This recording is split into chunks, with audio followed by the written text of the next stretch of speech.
Commissioner Riley, discussion. All in favor, say aye. Aye. And opposed?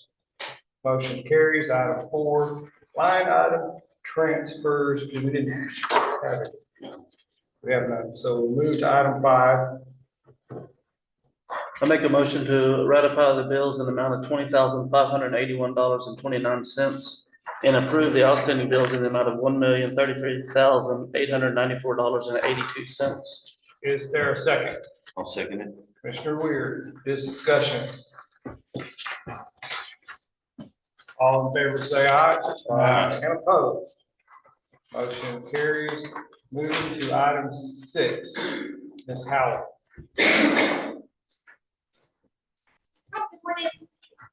I just wanted to give a quick update on the hog bounty program. We've taken 719 tails so far, so we can take 281 more. I did host a predator control program on April 30th. It was a really good success. We had 45 attendees in total, 3 of those being volunteers and 2 vendors from Capital Farm Credit came and helped as well. We had Gillespie County, they have a predator management control co-op that the county members of the community kind of came together and they get some funding from the Texas Sheep and Goat Association. And so they have a predator control that way. So we talked about that and talked about how we could implement something like that in Blanco County. There's a lot of people interested in that. And so in conversations with some people to, get something rolling. There was also a lot of interest in adding a coyote bounty. And I'm not sure if maybe we can talk on it later, but either splitting the hog bounty or adding a separate coyote bounty, but just kind of wanted to put that in y'all's ears that has been a big ask from the community as well. And I can take any questions on that before I bring my guests up. Question number 1 is, I'll go backwards. Coyote bounty, I'm personally fine with it. I suspect there are citizens in Blanco County who probably think feral hogs are the bane of everybody's existence, but start getting a little squishy when it gets to pretty animals like coyotes. Yes. So, so I think that will have to be a discussion. Okay. And you might want to visit with commissioners and figure that out. Sure. I would say, again, this is my personal view. I do not want to take from or rob from the hog program to do it. I agree. Because I think the hog program is pretty important and Yes. has been fairly successful. Mm-hmm. I was about to ask if you thought we ought to consider increasing the dollar amount a little bit, but then again, tell me if I'm wrong, but I'm under the impression that you catch fewer in the hot weather than you do in the cold weather. That could be true. I think, in my opinion, it depends more on kind of the rainfall pattern. Right now, it's been kind of slow just because there hasn't been any rain. But now that we have gotten rain last week, I wonder if I'll start getting more tails in. So, and lastly, I'll stop. You're good. There's, as long as the tail's a Blanco County tail, we don't, it doesn't matter where it comes from, does it? I mean, it doesn't matter who it comes from. Doesn't matter who it comes from. So, because I don't want to take county money for tails off our property. But as long as the tails get to somebody who can use them, Absolutely. that's okay, isn't it? Yep, and we've had quite a bit of that too. There's some property share going on as well, and as long as it's in the county and everybody's in good agreements about it, I'm perfectly fine with it. Okay. Want to keep going? Yeah, sure. So just a few highlights for 4-H, kind of switching gears here. Our major stock show season was a really great success this year. We had 21 members entered in major stock shows, which is an increase of 5 from last year. 7 of those students were first-time major show participants. We had somebody as young as 3rd grade enter as well, and she had a lot of fun. She couldn't make it today, but I did bring some other kiddos. They showed a variety of species. We had quite a few steers this year. There was actually 5 more cattle exhibitors this year than there was last year. So our steer numbers are going up this year. Swine, goats, lambs, and they competed at the Hill District Grandstand, Fort Worth, San Angelo, San Antonio, Houston, and Austin. 7 of those qualified for the sale, but many of them had really high placings and earned some ribbons and some other money for their breeding stock there. We also had a livestock judging contest at our District 10 event, our spring roundup event. We had 8 students compete, which is an increase of 2 from last year. Our intermediate team placed 5th overall, and they gained valuable experience in evaluation, decision-making, and public speaking. So since they got to practice public speaking, I want to come up.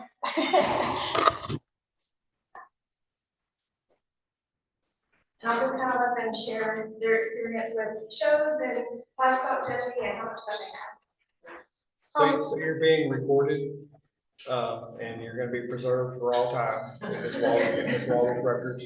So the first thing that she likes to have is your name. My name is Lila Graham. I got 10th overall individual at District 10 livestock judging meet this year. As she said, our team placed 5th overall. I also showed lambs and goats this year. My biggest accomplishment this year was probably getting 3rd in my class with my market or my commercial U at San Antonio. She'll probably go on to, we'll either keep her and show her next year, or we will sell her this coming summer. At the District 10 livestock, my name is Riley, and at the District 10 Your livestock, name is Riley. Thomas, Say it again. Riley Thomas, How do you spell that? RYLEE, I know that, the last name. THOMAS. Thomas, thank you. And I got 1st place at the livestock judging contest over the juniors. And then for showing at San Antonio, I got pinned but didn't get placed, so that's kind of good.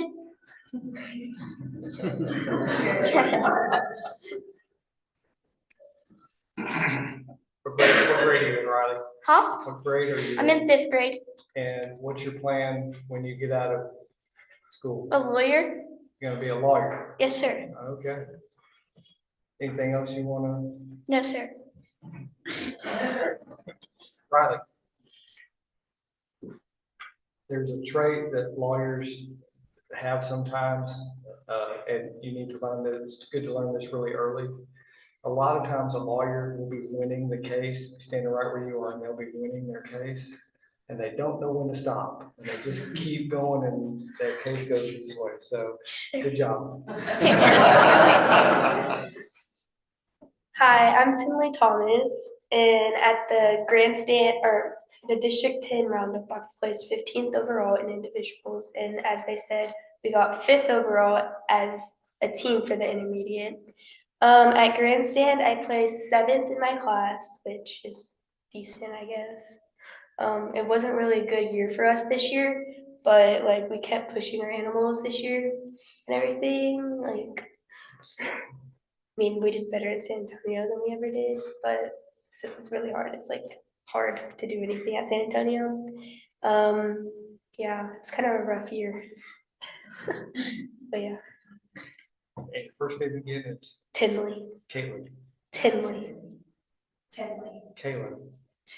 I can't hear it. You can't hear Tinley. Tinley. Yes, sir. Tinley Thomas. Yes, sir. That's a T, double T. That's a- It's a good brand, huh? Double D. So you're in the 8th grade, Yes, sir. and your numbers your participation numbers overall, as Ms. Howell mentioned, have gone up this year. So do you and your sister and the rest of your crowd, do you recruit or encourage other kids to think about ag projects? I mean, like, I can try and convince some of my friends throughout the school year, and then since this year I did become an officer in the FFA, like, I want to, like, convince more kids to do it, since it is, like, an exciting and, like, fun process to be in, like, agriculture. Which officer? I'm the Sentinel. You're what? Sentinel. Oh. That's not the one by the owl, is it? No, that's the advisor. Okay. What else? So your dad's here, right? Yes, sir. So you are perfectly authorized to be ditching school. And this is the second or third week in May, so there's a lot going on in school, right? I mean, it's really tough this time of year. I mean, not really. We're not doing that. Besides, like, I'm old, but I remember being a little slow this time of year. yes, besides, like, all the afternoon stuff, like sports and everything, like, during the day, we're not busy. So, yeah. Well, I can tell you that we don't get a lot of, I wish we got more of your time coming into Commissioner's Court. And we're very appreciative that you did. And I guess we better give more time because there's more to come, right? Hi, my name is Cole Moeller. This is my senior year. I'm all done with stock show, but this year I participated at all stock show majors excluding state fair and placed at San Angelo, Houston, Austin, and Grandstand. So pretty good year for me. I'll take it.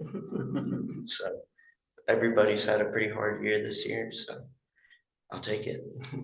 So Cole,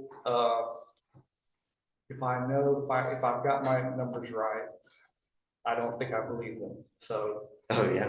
I'm told that the last time I looked, there's 52 weeks in a year. Yes, sir. But I'm told that you have participated in more than 54 shows in a year. No, sir. Okay. Just the majors. So Houston, Austin, San Antonio, Angelo, and Austin. So just the majors and county too. I won the sheep show. Well, but you do a lot of jackpots too, right? Yes, sir. Some. This year I didn't participate in as many as I used to. But I participated in 3, didn't place at any of them. So Maybe your dad just thinks it feels like 54 shows. definitely for sure. Your whole career, how many have you placed in? I've placed in over 45 shows over the state of Texas. Yep. And had a blast doing it. Definitely teaches work ethic, that is for sure. But, well, I'll leave y'all to the next person. So graduation is, May 29th or 30th. and after graduation, what's up? Going to become a certified electrician. Is that right? Yes, sir. Yep. Oh, yeah. Yep, and I've already got a job lined out whenever I get out of school, so all good here. Yes, sir. Congratulations. Oh, yeah, thank you. Hi.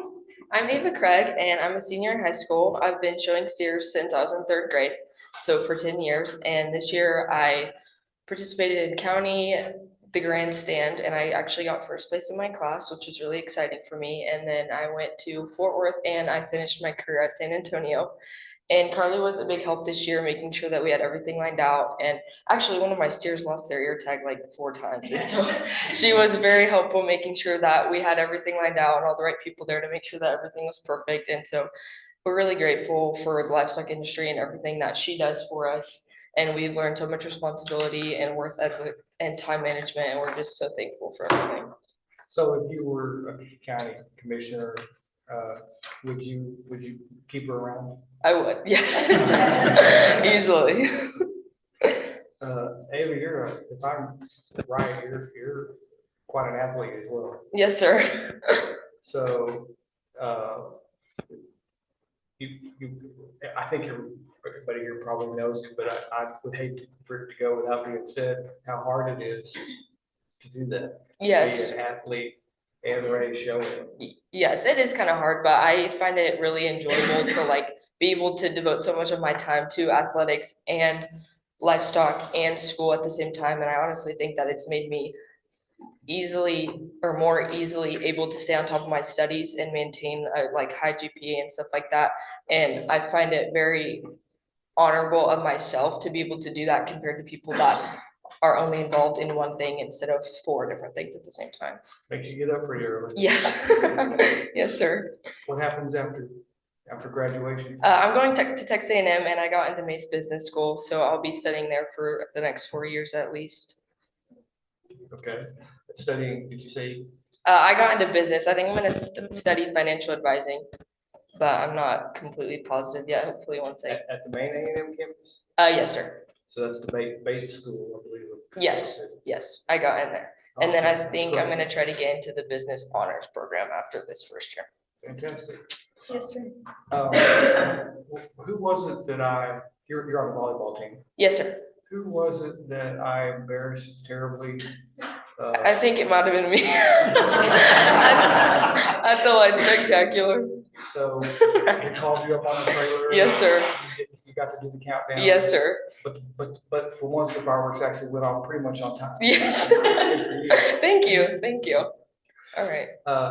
Back to where what we're really here about animals and science. And so I was asking the others,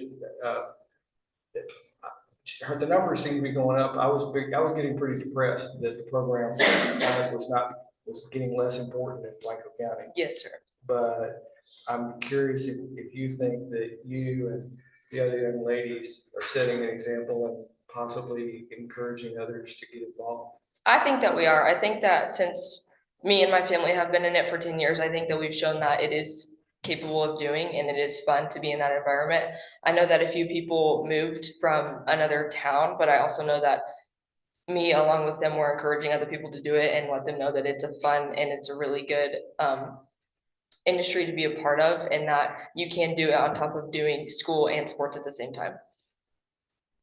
I will tell you that I resent all of you all because you're so good. You get more than one animal sometimes in a show in the same class, Yes. and you'll pull your friends out of the stands. Like, oh, my daughter was once pulled out of the stands to show a lamb. Yes, sir. Never showed a lamb. No collars, no nothing. Mhm. You do it like, well, that's fine, but when she gets back in the stands, then she goes, I think I want to show a lamb. Yeah, I had one of my friends made me show, I think, a turkey this year, but I definitely didn't want to show those again. So I was pretty happy that was a one-time thing. Well, we had 1 year with Lambo, and that was it. Well, thank you. Thank you so much. Have a good day. And then just kind of rounding out my report on 4-H this year, we do also have an archery team, or not team, they're individuals, but we do have an archery program within 4-H as well, and they competed for the first time this year at the Shooting Sports Extravaganza. That contest is designed for first-year archers, and well, they have other shooting sports too, but I brought archers. It is at our Texas 4-H Center in Brownwood. We had strong scores across the board, including a first place finish with one of our kiddos. But most importantly, they had fun and they all want to do it next year again. So looking forward to that. We've also received several grants and donations this year under 4-H. I was able to apply and receive $500 from the 4-H Foundation grant, and with that, we were able to buy an incubator to do hatching in the classroom. I've done that twice so far. I had 4 chicks hatch this morning, so it's going well. We've also received a $1,000 donation from a parent involved in the archery project as well. And $1,000 came from Capital Farm Credit to develop our veterinary science program, and I'm looking forward to starting that in the fall. We also were given 2 tabletop hydroponic gardens. It's like the water on the bottom and then growth plants on the top, and it just kind of fits in your kitchen. It's really interesting. But the Texas Department of Agriculture actually came to the office and dropped that off for us a few weeks ago. So we haven't started that yet, but we're looking for some partnerships this summer to get those growing. But across all contests, they all showed a tremendous growth, responsibility, and enthusiasm. As you can tell, they had fun and really enjoyed showing this year. So thank you for all your support in the 4-H program and helping us make that happen. I've also got some numbers from the Blanco County Youth Show, if y'all would like those as well. So we had 184 exhibitors. This is total across the show, 4-H and FFA.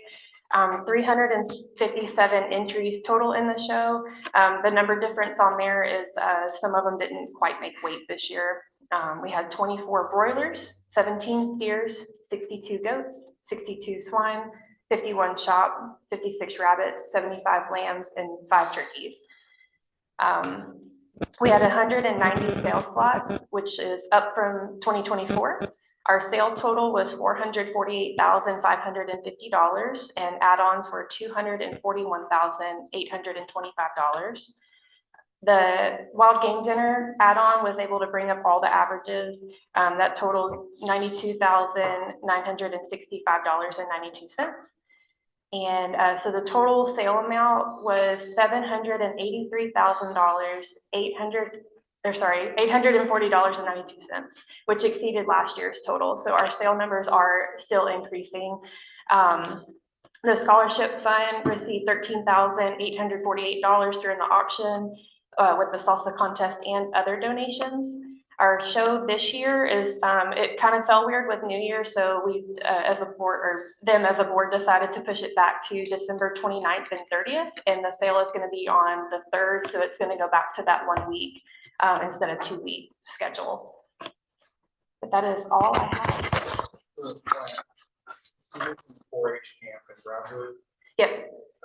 My daughter went there for years and years, and I look forward to it more than she did because I got to go to Underwoods in Brownwood. Yeah. So if you ever need a volunteer, like to ride along, drive, do anything, go in Brownwood, I'm your guy. I appreciate that. As long as I get to go to Underwoods. Yeah, we'll go. Commissioner, is anything you want to address?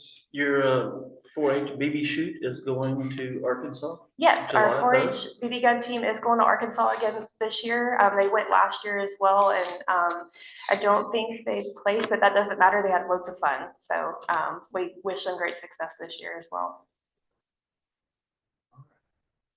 So is there anything else you need from us? No, that is my long-winded report. I'm really glad you,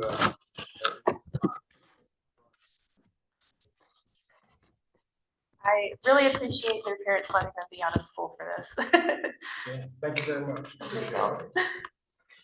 Thank you.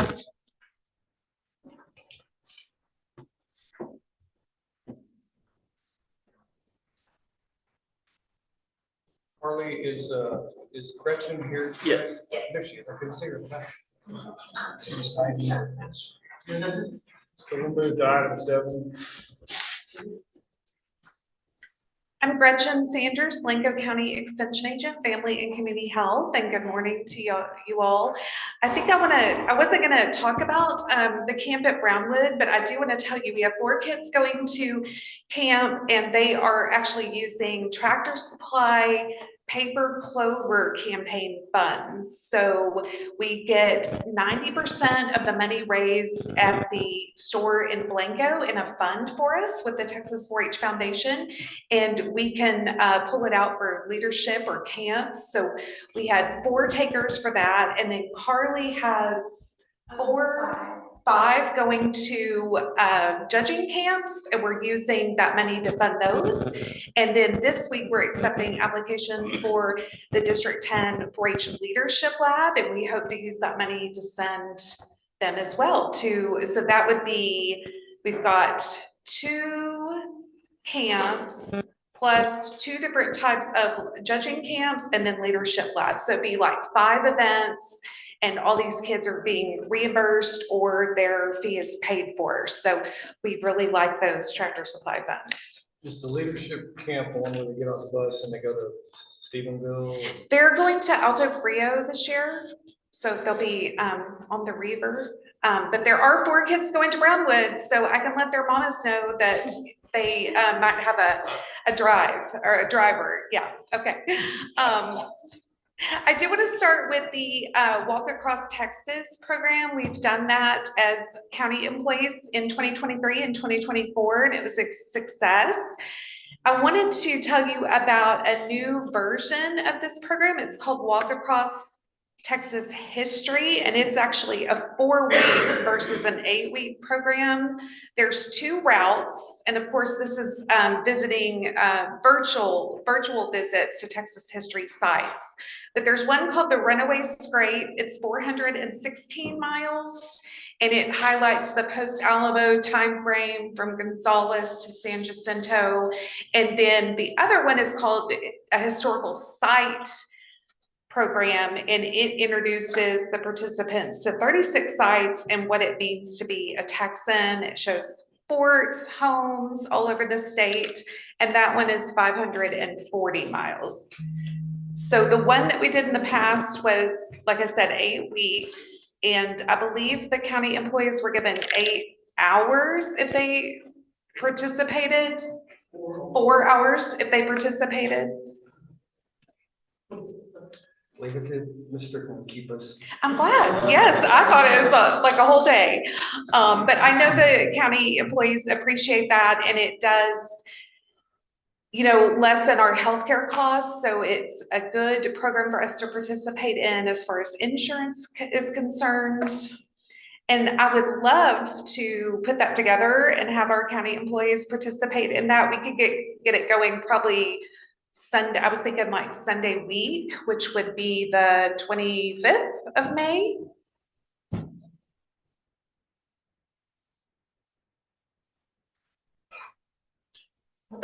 Unfortunately, I'm looking at the last words on the agenda item, and it says informational only. Okay. We meet again May the 27th. 27th.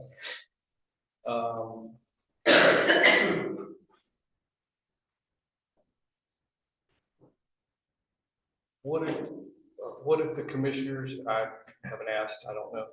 What if the commissioners were willing to commit that we definitely will support the program as we did last year, but we will not formally do it until the 27th.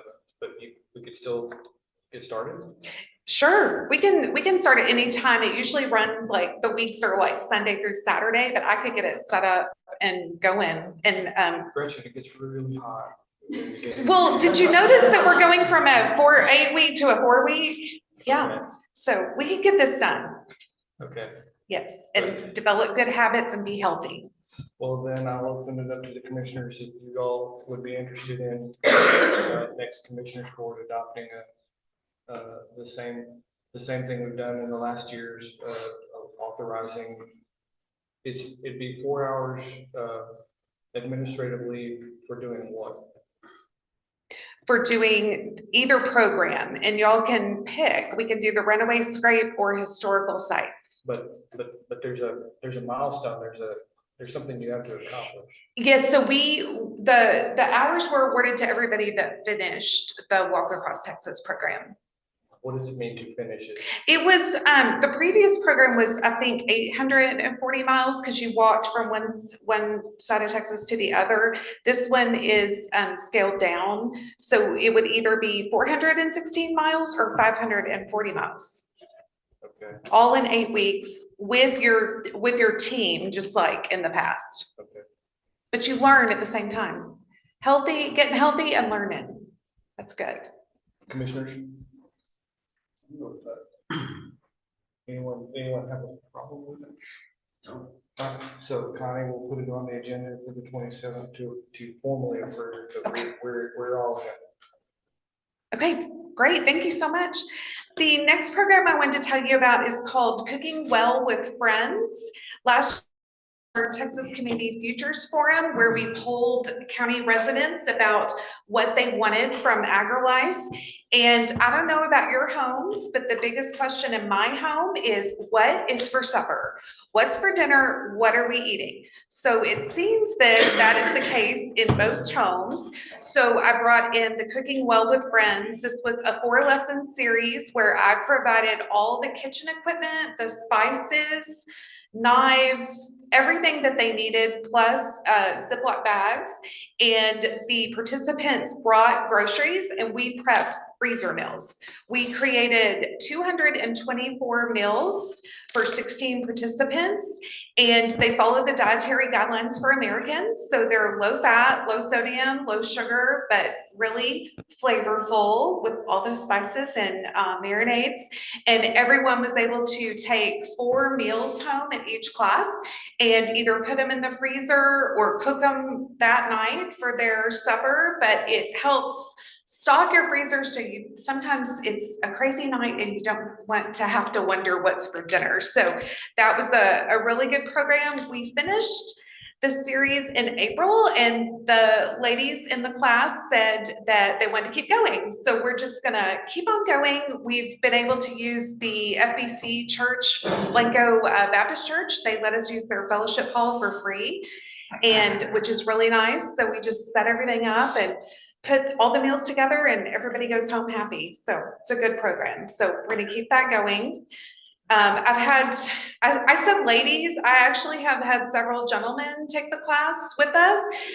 One was a grandpa, and he was in charge of cooking for his daughter and grandchildren, and he loved it because you don't have to think about what you're gonna cook. So any questions about that? Does anyone drive down from Johnson City for that? Yes, yes. I've got people from all over the county that come to the class. Yeah. Jill Taylor is like my #1 participant from Johnson City. So you're using the Baptist, I got no problem with that. We have lots of churches with lots of great facilities. They built the CRC with that kitchen. That was supposed to be centered around you. I'm gonna talk about that in just a minute. I've got it scheduled. Yes. I'll just keep talking. How about that? Like a lawyer. The 2025 Blanco County Youth Exhibit Hall was held in January, and it's open, of course, to 4-H, FCC, and FFA members. This year we were down a little bit, and it's because the kids are not in school. We don't have participation from the culinary program at Blanco High School. We used to have all those students who would bake and enter. The prize money that we paid out was almost $2,000, and then we had about $11,000 in the silent auction, and every item that was up for sale sold, which is always exciting for the kids.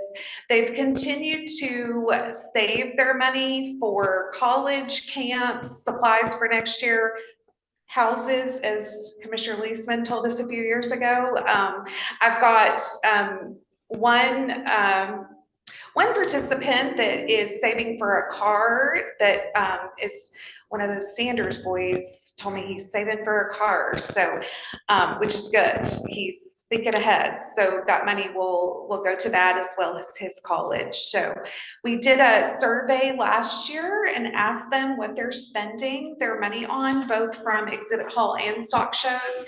And the comments were, I didn't get a lot of feedback from it, but the comments were interesting. There was a lot of kids that were turning part of their money, turning it over and spending it on baseball equipment, softball equipment, because that was fixing to start right after the show. So it's a good use and a little break for their parents too. So in line with this contest, we are doing classes at the CRC this summer in the kitchen and their meeting room.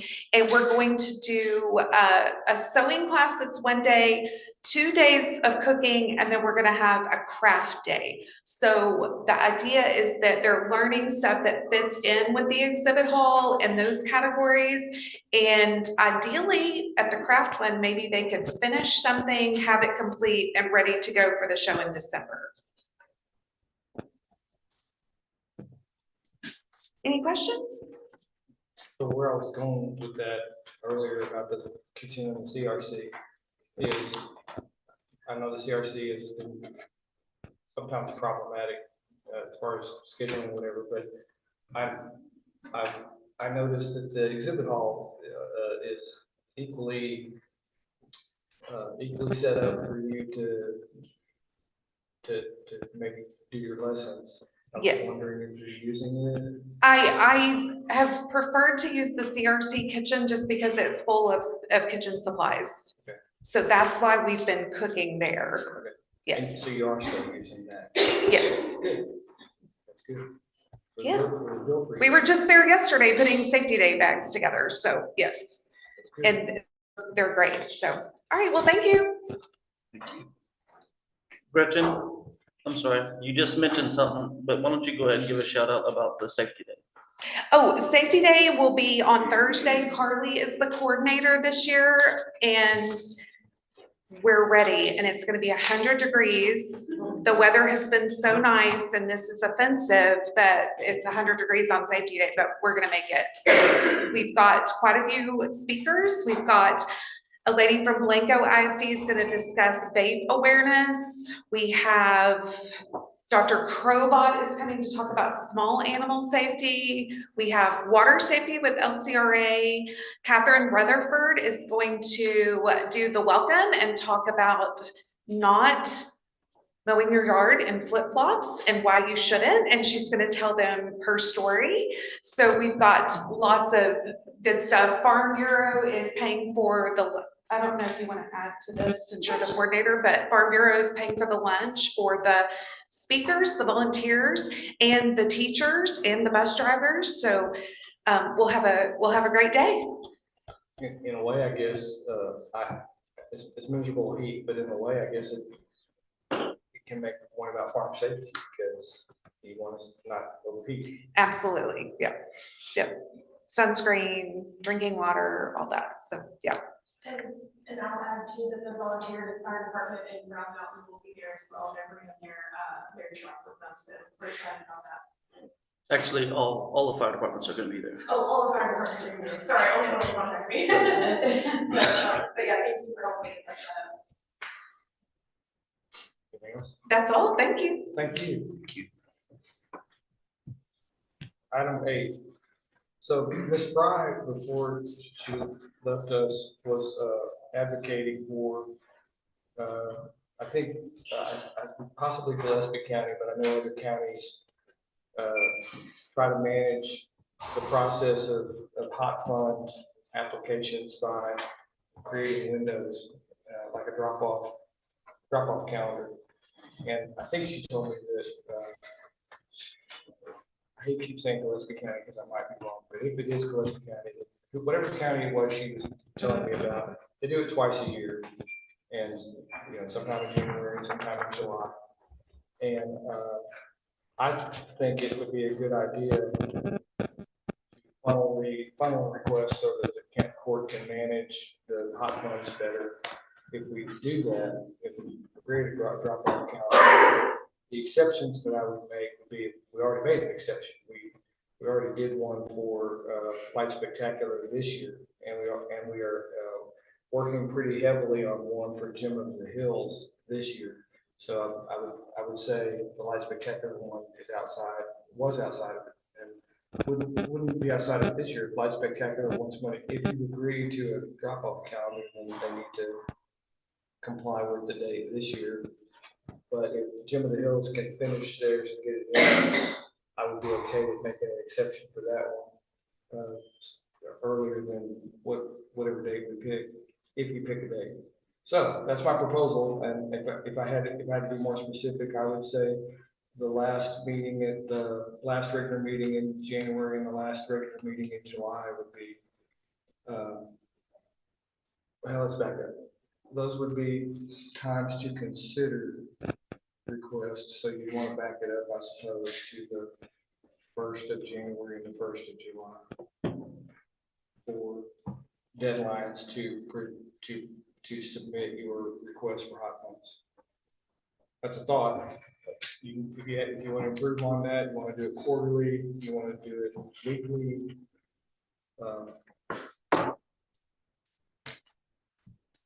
Or not at all. I don't have a problem doing it, like that. I'm wondering if that January is kind of a tough time to getting all everything swapped over and moving into the new year. I don't know what the best month would be ideally, is my only concern. Yeah. I don't either. It's in a special fund. It doesn't really affect our budget specifically. You know, every year we're gonna budget so that hot funds can be spent. But I guess also trying to think about the person that's doing the application, you know, they're trying to get through Christmas and trying to get through New Year's and all these hot funds are due, you know, our applications due. Not to make excuses for them, I have no idea, but anyway, it's just, So you could make it February 1 and considered by the court at the end of February. You can make it August 1. I just didn't want to burden the court with a Yeah. bunch of stuff in August with the budget going on. But that's not bad. It's not terrible. Well, they can work within the 6 months between the whole time, right? As far as putting some together. Well, sure. But it's not, Well, that's kind there's of, not a narrow window there. that's kind of the point of this is to alert them that they can be prepared for the submission date. So what, do you have, someone have a, I would like to make a motion to establish a drop-off calendar that, and the January 1 and June 1, doesn't seem to me to be a problem, but if y'all would want to go, February 1 and July 1 or something. August? Yeah. Okay, February and August. Is that what we're saying? Okay, February 1, August 1. For the hot funds application submitted. is there a second? Second. Commissioner, your discussion. Judge, Jim of the Hills said they should have theirs in by the 21st Of May. of, yes, sir. So would you agree that that one can be accepted from this requirement? Oh, yes, sir. I hope so. And I suppose the court's always willing, always able to make an exception, if you want to make an exception, but I think this will help the court to manage, because you can't tell who's gonna submit what in the future in terms of what they want out of the hot fund. This will help the court to compare and contrast requests. Anything else? would it be, now that we just said that, would it be better to have it in July? That way, when we're looking at our budget, we can kind of go and see exactly what is available in the hot funds at that time frame. Well, I like July better, but not for the reason you said, because I think we can always see what's available, because it's a special fund. And it sits there and you can see what it's doing. But I like July better just because I think August gets. Yeah. So I mean, but I it- wouldn't mind if it was February and July. Right, that's what I'm thinking. Yeah, that's fine. Doesn't change it. What? Would that be a change to your motion? Well, I can change it to February, July, right? And I'll still say. Commissioner Eager still seconds. Further discussion? All in favor, say aye. Aye. Opposed? Motion carries. Item 9, TxDOT grants. Sheriff Jackson. Extra patrols on the highway.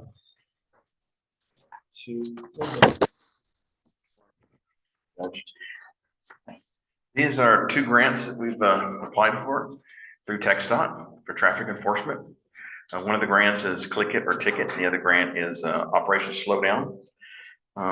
It's to reimburse officers to go out and do patrols and look for people not wearing their seat belts, or for those exceeding the speed limit during certain times of the year. And TxDOT said they'll be doing the Click It or Ticket operation in July and the Operation Slowdown in August. Who applied for the grant? I did. You did the work? Yes. So you're now becoming a grant writer? No. This was very easy and simple. This was fill in the blank on their TxDOT website. Looking to draft a grant writer. We tried. Anything else on that? Sounds pretty simple. Yeah, they just reimburse the county for the salaries. There is a match, and the match is the vehicle in my time doing the paperwork. Okay. Anything else? Anyone here? Motion to approve. Such that grant, like County Sheriff's deputies to work pest controls on. Is there a second? Commissioner Weir, discussion. All in favor, say aye. Aye. All opposed, motion carries. While you're here, item 10, the Axon field trial. Yes, we're gonna try it, it's called Response through Axon, and it's through the body cameras. The body cameras send the GPS signal as well as live streaming to communications, so they can see where the officer is once they're away from their car. Currently, our cars have GPS, so we can see where they're at, but if the officer leaves the vehicle, we don't know exactly where they are unless they tell us on the radio. Which, you know, I experienced this running through the bushes after somebody, and nobody knows where I am, and I'm out in the hill country, and, you know, I can't really say where I am either. But this would allow us to have a map and see exactly where the officer is. Can you overlay that map into your CAD system now? Yes, it will send the coordinates to the CAD map as well. So the dispatcher is not looking from one map to another map to try to figure out where the Right, officer's we'd like to, going. yes, that would be the best to have it. This trial we're gonna use their map, and if we decide to do it, then there's some integration that has to happen to make it work. I make a motion to authorize the county judge to accept and sign the Axon field trial agreement pending county attorney approval. Is there a second? No, second. Commissioner Eager, discussion. So I've just been clicking on based on Commissioner Reason's questions and the way the agenda item is written. This is a trial? Yeah, this is free, we're not having to pay for this. But it's like an experiment. Yeah, we need to find out in all the different areas of the county if it will actually work, because it works off cellular. So we want to go out to High, and we go up to Round Mountain to ensure that it works and see how it works, to see if it's worth coming to the court. So it's probably working someplace like Brazoria County, someplace that's flatter. Well, okay, is it working anywhere? Yes, oh yes, the agencies, yeah, the agencies that are using it, they think it's wonderful, they love it. So we're not the first guinea pig. No, we're not. We're just an unusual one because of our terrain. Correct, yes, sir. So have you looked at Motorola? Does Motorola handheld radio with a GPS function be able to do something similar or no? Yes, they're just way more expensive. But yes, they can do it. And you have to buy the Motorola product. I'm just talking about the radio that's on your hip with the Yes. GPS function built into that. Yes, it does. Okay. It does. But there's additional products you have to purchase in order for it to send the GPS signal to the CAD system. Okay, well, then what good is it that it does it? If it does it, but we don't, I mean, you go out in the bushes right now, it's sending a signal, but we don't know anything about where you are. Correct. Well, what good is that? Well, it's not sending, I mean, it has the feature in it, but it's not Yeah. sending it, but Yeah, just not sending it. he It can look has- at his radio and tell us where it's at. Yeah, I have to say, So we've had this feature a long time. The radios typically come with, it's part of the feature set that comes with the radios. How much is the trial? 1 month. 1 month. But the radios or the feature set in the radio comes with this. However, we don't have the software and the programs to make it actually read back. Are we sure it's that much more expensive? You've compared? Yes, I've got a 'Cause cost I mean, from, Axon's not cheap, so. yeah. Usually. The cost for this to do 21 units is gonna cost approximately 5,000 a year. To do Motorola, I think it was in the $50,000-$60,000 a year. Okay. It's Motorola, that name. Is that setup or is that setup plus, or is it just 50,000 a year, every year, annual fees? Annual fees. Okay. Yeah. It's expensive because to have that, you've got to have the radio, which we do. We have the handheld radios. It doesn't work in the car radios. It works on the handheld radios. And then you have to have the software. You have to have the cellular. capabilities. And then you have to have the software and you have to have the computer and communications to do it. It's on a different monitor. I didn't think of the cellular capabilities that would need to have. There's a motion and a second to accept the field trial agreement. Any further discussion? All in favor, say aye. And opposed? Motion carries. Item 11 is the, hang on. The Kerr County, Granville County Jail Services. Agreement, if you will. This is just a reciprocal, isn't it? Yes, it's reciprocal, Kirk County's gone up to 110, but we haven't used them, but they do have hospital capabilities there at the jail. So I just want to keep them on, just keep it up to date. The other hospital capability, the one I guess you use occasionally is a permit. Yeah, it's supposedly we're still at 80 with them, but I'm pretty sure they went up. But our contract is right now with them shows 80. I just want to keep Kerrville as an option. If Kerr is 110, 110. what have we, what? We're at 58 right now, but my new proposal, talked to Judge Riley, just heard, our commissioner. Riley. Judge? Well, his name. Watch out, Judge.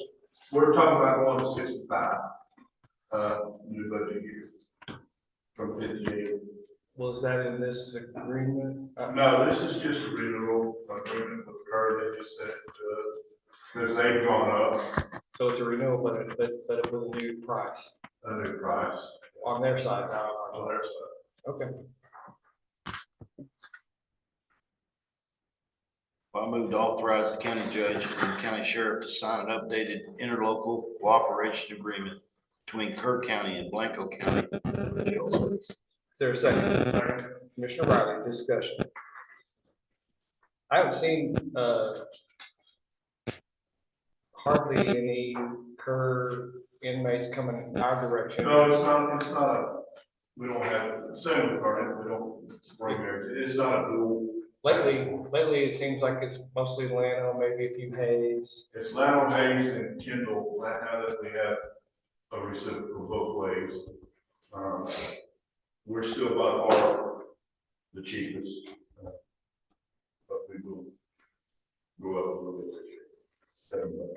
So I guess being the cheapest is how we get to house some prisoners, which is good because we're utilizing the facility on the one hand. On the other hand, you keep getting these near perfect scores with the Jail Standards Commission, and they, you know, the guy says you're his favorite jail, and it seems like it's a pretty nice facility. Seems like we ought to be able to command a good price. Well, I'm afraid if we go up and try to be better, because really Hayes doesn't need us anymore. They got a new jail and enough staff. And a new wing that opens up. Kendall County's kind of the same way. Their new jail opened and they're not in population crisis. Lano is not in good shape. I mean, it's just not. I'll take them all down. So. Yeah. The cheaper price is an incentive for them to come over here. Right. And I'm starting to see it again, other counties statewide, ask it. But we have a lot of, I can pick and choose too. I don't want them over here. I know they're overpopulated, but that's a lot of gang problems. I don't pick and choose. And who we take. That's in our contract. And that when they have to come pick them up, it's about a long. Bill, well, I'll just take the opportunity to compliment you that insisting on that provision has worked out well for us. We don't seem to have the kind of problems, gang kind of problems that you see elsewhere. No. So, all right. Anything else? Motion's made and seconded. All in favor, say aye. Aye. And all opposed. Takes us to item 12, the paving projects for Commissioners Weir and Riley.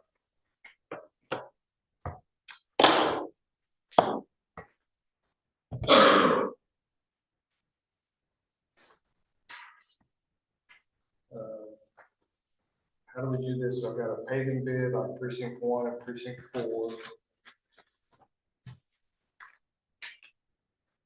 Precinct 1, precinct 4.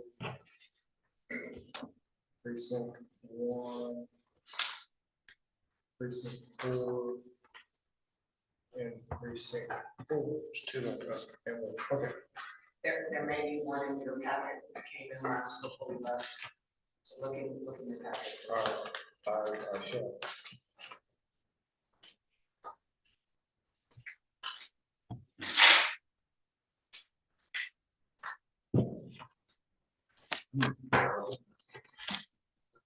And I have one more for precinct 4. Oh, excuse me, 1.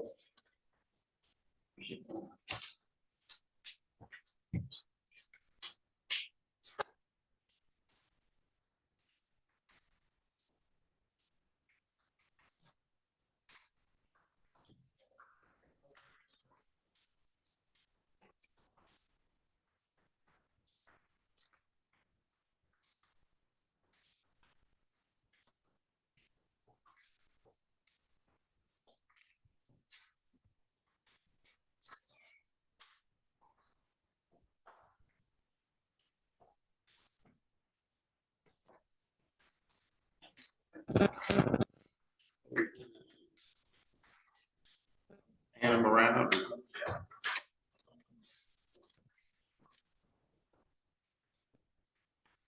While y'all are opening them up, the first 4 that went to both of you seem to be from the same bidders. Yeah. Are you all imagining collaborating on projects or not necessarily? I guess we don't know. No, not necessarily. I would say no, not necessarily. We're doing it individually, but we just happen to go out at the same time. Okay. So, all right. Let me ask one thing. Are there any of these roads that you're looking at that precinct 4 goes here and stops and precinct 1 picks up or vice versa? No, sir. Okay. So I've got 4 bids here. And I'll start with the first bid from SCR Total Transports. And LCR Total Transports. And they are at $4 a yard. Total comes out to $327. 220. And the alternative bid for my cul-de-sacs with hot mix is $23 per square foot. Then I'll go to bid number 2, which is Dirtworks. They're coming in at $350 per yard, a total of $286,307. And on the cul-de-sac with the hot mix of $14.75 a yard. Then I will go with available construction. And at $2.47 per yard, for a total of $201,755.90. And he did his math a little bit different on the hot mix because he just put down $20,320 on the hot mix.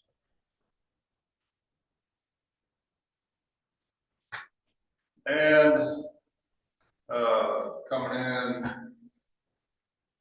at Cox Paving. Came in at a bid of $2.69 per yard. Total bid of $201,750. And a no bid on the hot mix. So you're available, what was it, available, what was the name of that company? Available construction. they bid 247 per yard, and their total price is 201,755.90. Yes. And Cox was at 269 per yard. And They did 75,000 square yards, which available construction is not here, but I do have Cox gentleman here, if he can help me out with that. So on your total square yards on your bid,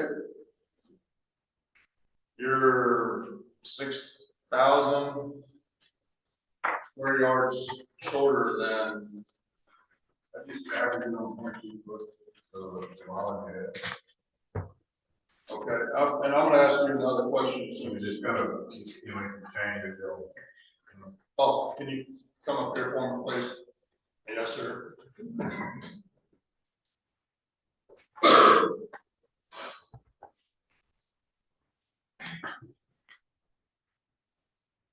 I'm gonna ask you a question. What kind of, because everybody's on the AC 25 TR, the AC 15P on this bid, and I know I put Delta rock. Right. What kind of rock are you gonna use? I was not gonna use a white rock, I was gonna use a pre-coated rock. Probably come out of Lone Star or somewhere else, but yeah, I won't. I'll just be honest with you, I won't use white rock. Why? The last project y'all did, it looks like crap. I won't do it. It is. Is it a better product? The pre-coated rock, yeah, it is. It's Cleaner? cleaner, it's just a cheaper, I mean, it's not cheaper, it's more expensive for me to buy, but it's a cheaper insurance for the county to get the job that they want. And It guarantees to stick a little bit. you put a no bid on the hot mix. No bid on the Homex, so we don't do Homex anymore. What do you think of using a grade 5 in the cul-de-sacs? 35? In the cul-de-sacs, On the just, cul-de-sac? yeah, I wouldn't. you wouldn't, you just stick it with a grade 4 and just shoot it? I'd use a grade 3 if I was out on the cul-de-sac, but I mean, it's a bigger rock, you want. It's just my personal, you know. Yes. That's what I've done for a living. Yes, sir. So, knowledgeable, ignorant. Yes, sir. Why don't you use hot mix anymore? Well, we just don't do it. We specialize in chip seal, and we kind of specialize in a material it's a ground up tire rubber mixed with asphalt. We shoot it a little thicker. It's the product we use basically has a life cycle of about 12 years versus 7. So that's why you do it, because you get a better life cycle? That's one of the what we reasons. promote. Yes, sir. Yeah, we do all those things, and that's all we do anymore. Is asphalt rubber. What rate are you shooting on that? We normally shoot anywhere from 5 to 55. Really? Hundreds, yeah. You want that thicker application of asphalt because you take a 20% ground tire rubber, mix it with 80% liquid asphalt, and you don't want it melted. You want it kind of granular. That's what gives you the life cycle. And On a grade 4 rock. yeah, we do grade 4. We do a lot of grade 3 though too. But the grade 3, you can put a little more application, actually get you a little bit better life cycle. Now, But on it's a just- grade 4, would a 50 be too much? Depends on the road. I mean, it's one of the things you look at the road and you see if it's a flush road, you can put a little less. If it's a dried up pavement, you use a little more. I mean, it's kind of it's more of an art than it is a science, you know. And, is what, if you said you don't do hot mix, you do the other? We do chip seal, yeah, basically, hot rubber. Is that figured into your bids? Yeah, that's what I based that bid on. So you just bid what you consider a better product? Yes, sir, yeah, I mean, and I'm not trying to be critical of anybody, but, the last job y'all did it. So on this, on those 3 cul-de-sacs, would you drop it? I actually wouldn't do cul-de-sac with them, you know, you'd be better off if you want to put hot mix. No, with the number 3. Was it 3? Yeah. Yeah, would you do that on this job? We look at it, depending on what the shape of the cul-de-sac is. Okay. I mean, You know, everything we do is, I mean, any of this chip seal work is, if you look at what the road you're paving is, you gotta take that into consideration. If it's in bad shape, you need to do some more work to it beforehand, and I'll be honest with you. If it's in bad shape and we don't think it's worth paving, we'll tell you about it. We refuse not to show up sometimes if it's not prepped right. You work all around the state, We work all over the state of Texas, yes. probably even beyond. Yeah, we used to try and get too old for that. So, It's just big enough. so do you ever, you know, he was asking a question about grade 3, and you said maybe. Yes, sir. Do you ever communicate with commissioners what if a commissioner wants, I really want you to do grade X? Do you take that into consideration? Yeah, I mean, we take it into consideration. You're the guys paying the bill, but we will give you our opinion of what needs to work and what won't work, you know, and I guess my thing is Blanco County is growing so fast, the traffic is getting so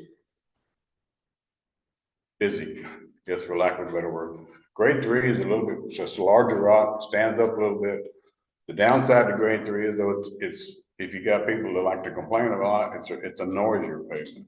Just a real noise. I mean, Bicycles love it, right? We've been through that before on 71. Yeah, we had to go back and change. We did some grade 5 on 71 on shoulders because they had, I guess it's a bicycle route. We did this was years ago that we changed and did some grade 5 up there, but I personally don't like the grade 5. So the reason I asked you about grade 5 is luckily I only have one cul-de-sac. And in that cul-de-sac, of course, that's where the trash truck turns around and rolls that rock and everything else. So I did shoot it with a grade 5 and it has actually held up over time. But again, that's only one cul-de-sac for me. Trash trucks are your worst enemy. Oh, yeah. They're heavy. I mean, I know we used to do some work in the city of Austin, but they actually end up going and putting a concrete pad over they were stopping for a lot of concrete, man, for the trash trucks, because they're bad. I mean, they just, and these overloaded trucks nowadays are getting worse and worse. It's not getting easier. A lot of these county roads, these dump trucks guys are cutting across, and if there's no weight limits on them, they're tearing them up. However, I also had an issue of grade 3 being more expensive than grade 4, so. Right. That was another. It is more expensive. To keep you from repeating yourself whenever we talk about mine, because you're bidding on it too. Yes, sir. When you're saying you're not gonna use Delta rock, you're talking about using a primed rock. Right. Is it a prime limestone? It'll What is the be rock? a class B or it'll be the class A or class B, but it'll be pre-coated with an asphalt. Will it be Not all. will it be as hard a rock as it is Delta?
they're gonna be doing, there's parts of those roads that ain't 18 foot wide. Right, and that's why we just do it on the square yard, that way we go out, as we pave it, we might measure it the day we pave it. But I'm listening to the product that he's gonna be using more so than,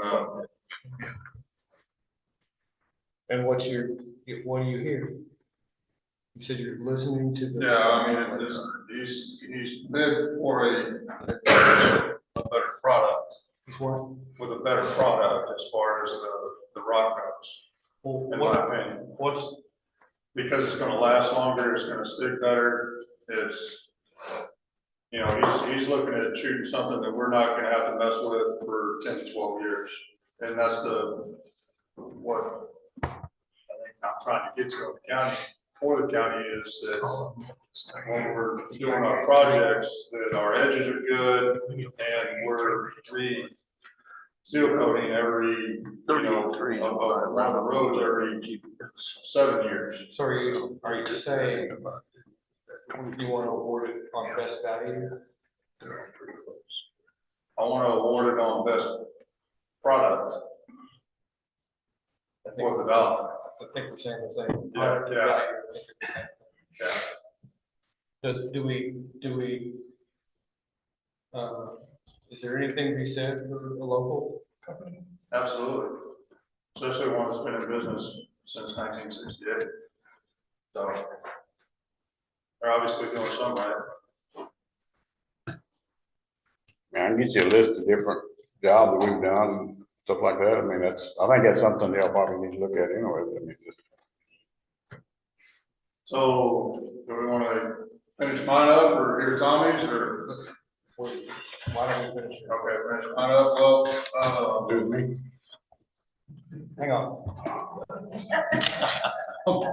I want to make a motion that we accept Cox Paving bid for doing the 1/4 seal coat on the county road specified in precinct 4. Was there a second? I'm gonna second it. Just for discussion. Discussion. So if I got the bids right, 2 of the bids are outside your budget anyway. Looks like we budgeted in, your road projects, 250,000, and the top 2 bids were 286 and 327. Absolutely. So there's black marks against that anyway. Right.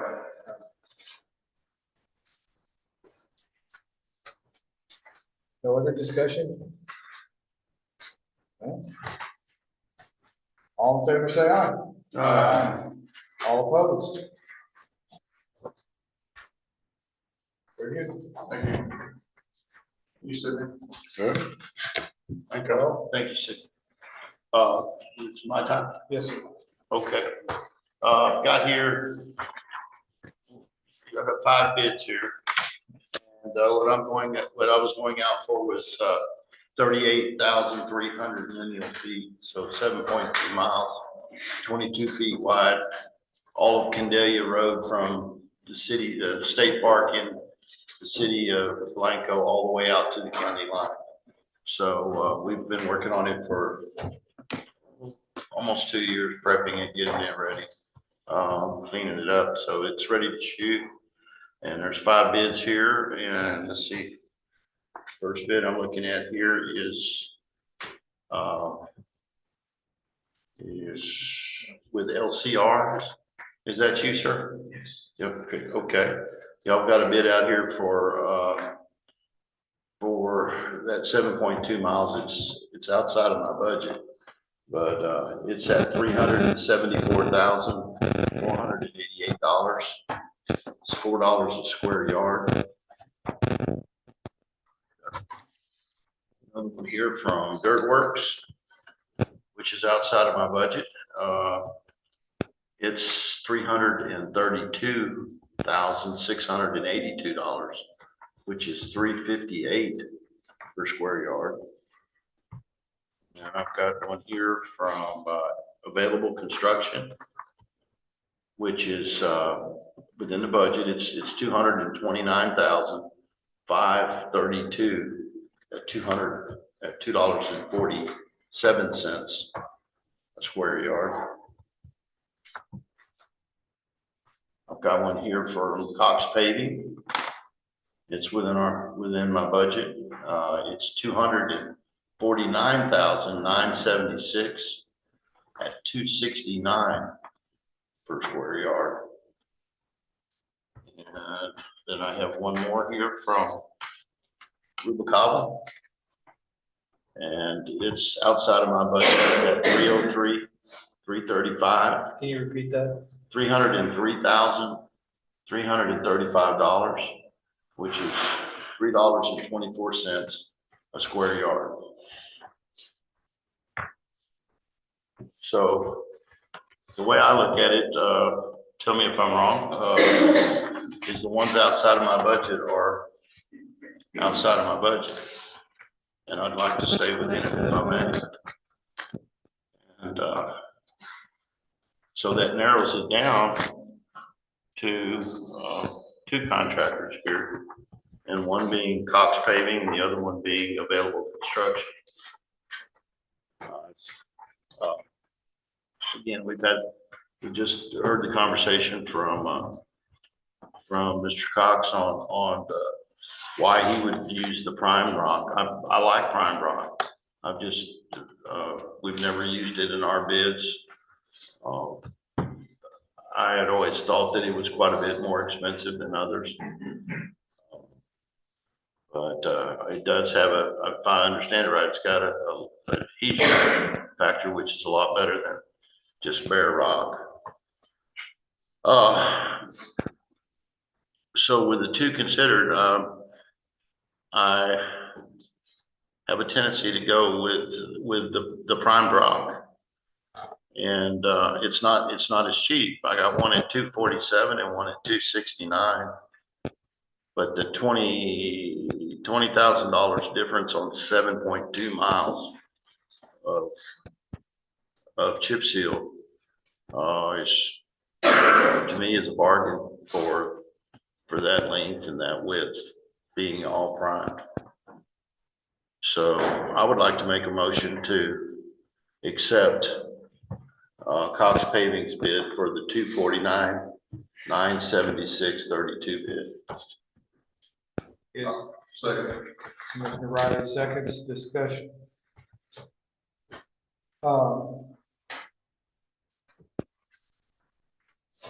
This could have gone in the other discussion as well. So are we not really comparing apples to apples? Because if I heard you articulate it right, you're getting more out of the Cox bid than you are out of the Available bid. I'm getting a prime rock, which I don't know if you consider that a premium rock compared to one that's not primed. As far as the difference between what that rock actually is, whether it's a limestone or versus a delta rock. Okay, I'm not in the trenches like you all are. So you're getting a primed rock. The end result is a better product for the citizens of Blanco County to drive on. I agree. Yes, sir. Is that right? Yes, sir. Yes, sir. So did everybody, in your mind, did everybody have the same chance to bid the same prime rock? No, they didn't. They all bid Delta. No. I know what they did bid, but could they have bid? I guess they could have. I'm guessing. I guess they could have. Yes, sir. Did we specifically ask for Delta? Yes, sir, we did.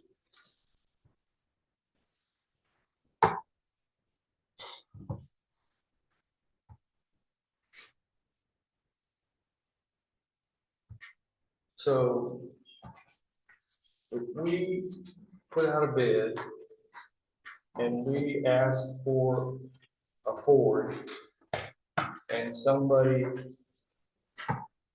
bids on it, giving us a Lincoln.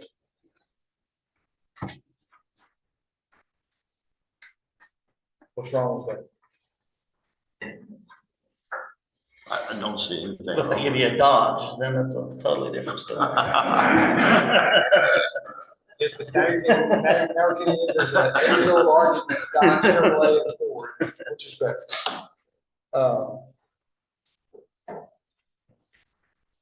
If someone's offering, I don't, if they're offering a premium rock, I don't know if we,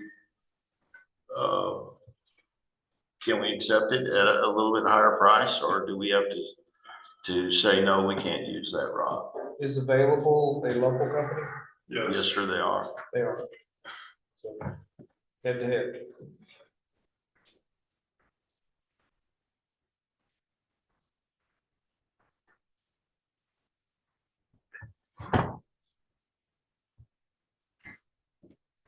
I know where you're going. Do you think that they should have to go back out to rebid to change the specs to allow the other companies to bid the same product? However, Sydney has a specified oil that none of the other companies have, correct? Right.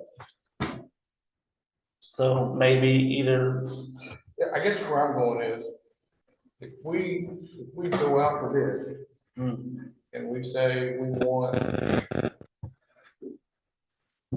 a certain level of quality, and somebody's willing to bid a higher level of quality to compete with people who are bidding a certain level of quality, that's to our benefit. yeah, but if we're going out to bid and you specifically say, I want a Delta rock, and this company comes back with a lower bid because he used Johnson City crushed stone,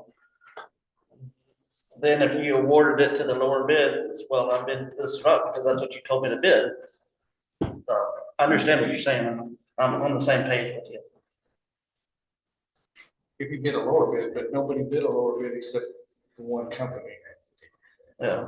And they're not giving us the higher product. But I don't know. If they're going by if they're going, I know where you're going. If they're going by what was asked for on the sheet, which was Delta Rock, should they be given the opportunity to rebid it with Prime Rock or Coder's Rock? You know, when you put it that way, it sounds like the answer is yes. Seems like the practicalities of it are, their bid ain't gonna be cheaper. No. No, But they're gonna have to price it with primer. Right. So it's gonna, their bids, we're only giving them a chance to raise their bid, really. Yes? I would say yes. But if you allowed them to change their oil too, then that might be a different price. Well, the oils were also on there as the AC Right. 25 and the AC 15. Those were your two choices. But the award that we just gave is not using that type of oil. Yes? What y'all asked for was AC 15.5 GR. Yeah. Or a, bill 15P. Right. They're both modified asphalts. Yes. What I'm bidding is even more modified than those two. But it's not that number. We make it ourselves. Right, that's what I'm saying. Yours is an isolated product that nobody else can get. We're specialty product. Yeah. Okay. The recycled product. Which would make it even more expensive. Tires. I'm not an expert in code. It just seems to me that if a bidder is willing to go above and beyond our specs and still try to compete, that's to our, then we get, it's to our benefit if we get more than we ask for. And he's still competitively bidding us. If he was the 332,000, we wouldn't be talking about it, I don't think. Right. We would say, well, you bid a rock we didn't ask for, and you're trying to how to improve the world we didn't ask for. But he didn't, he bid competitively. giving us- Yeah. So, within 20 cents of the other one. Which to me seems like a good buy, but And that's why I'm considering it. If you look at work, previous work done, both companies have done work in the county. You can look at their work. You can see what they've done in the past. And I've had that opportunity also. was that factored into your motion? Yes, sir, somewhat.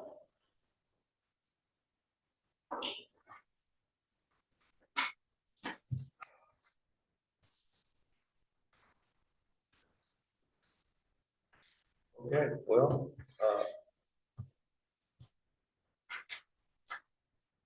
I guess our choices are to,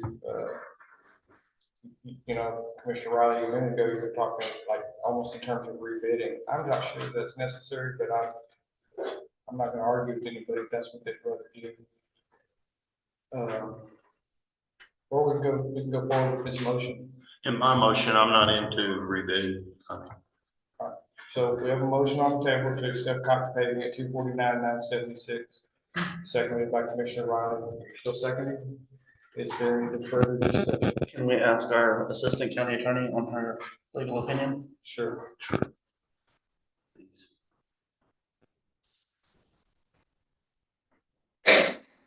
Sorry, I seen you sitting back there. That's all right. Appreciate you. I would feel more comfortable with, we would let the other bidders bid on the superior product. So, but the problem is he makes a product that they cannot bid on. Okay. They can't, unless they buy it from him, they can't get it anywhere else. And I don't, we have to, we make it and we apply it, we don't. Yeah. make it, so. So you can't do that. So either you can go back and change your specs to allow paving of this road and don't specify the oil and the rock. It's one way to do it. But I don't, that's. And up to it's you. TxDOT approved product, but you shoot miles and Yes. miles of it for Yes. TxDOT. The only thing that makes me uncomfortable is we gave specific specs of what people should bid on. Well, let me ask you this, Ken. I've got 3 of them that are outside of my budget. So you have to go back and let all 5 people bid on that, even if the 3 of them are outside the budget. And you're still not gonna get the same thing because Mr. Cox has the only product that. Let me ask you this way. If we went out for bid for somebody to make us a sweater that has 50% wool, and we don't care what the other 50% is, and some bidders bid on a sweater with 50% wool, and another bids on a sweater that has 60% wool, but he bids lower, how is that a problem? That's not a problem. Well, that's basically what this sounds like. We're getting the same, service with a better product that lasts, if I heard his testimony right, instead of 7 or 8 years, it lasts up to 12 years. So maybe that's my ignorance of what people were bidding on and what the product actually is.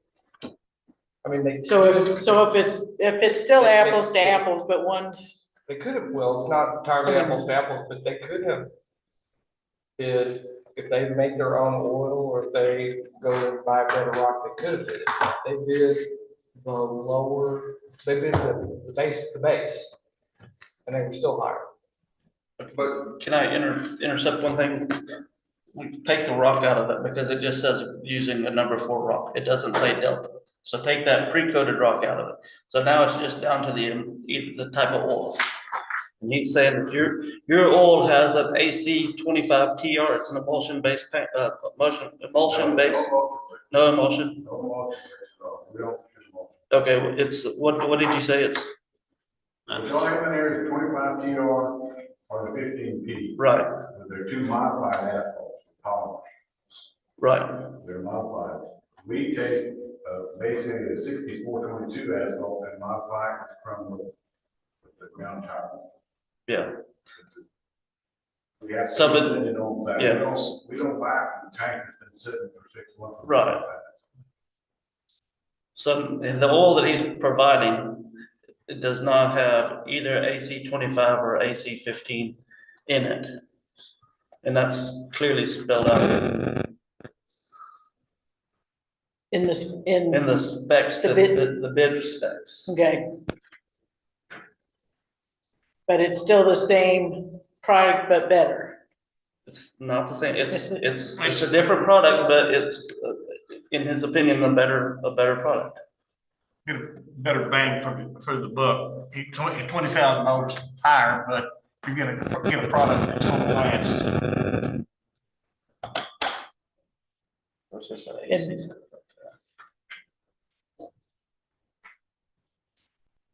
You can look at it too, that it lasts 5 years longer, so it's cheaper in the long run. If you want to get really technical on this. I'm not opposed to using it, honestly, I'm not, I'm just, the wording is only, that's why I Yeah, asked for that's legal. the only thing that's a little concerning for me. Is we asked for a specific product. And that's what the other bidders gave. He's giving us a superior product. That's a little higher. I don't know if the others could give us a superior product for what their current bids are. What's your recommendation to the court? I'd recommend that we rebid it if we think Cox is a superior product. You can't bid his product. though. You understand that, to rebid it, might be to, specify a sole source. Well, I think we were pretty specific from my understanding of what we asked for in the bid. And everyone else gave us that.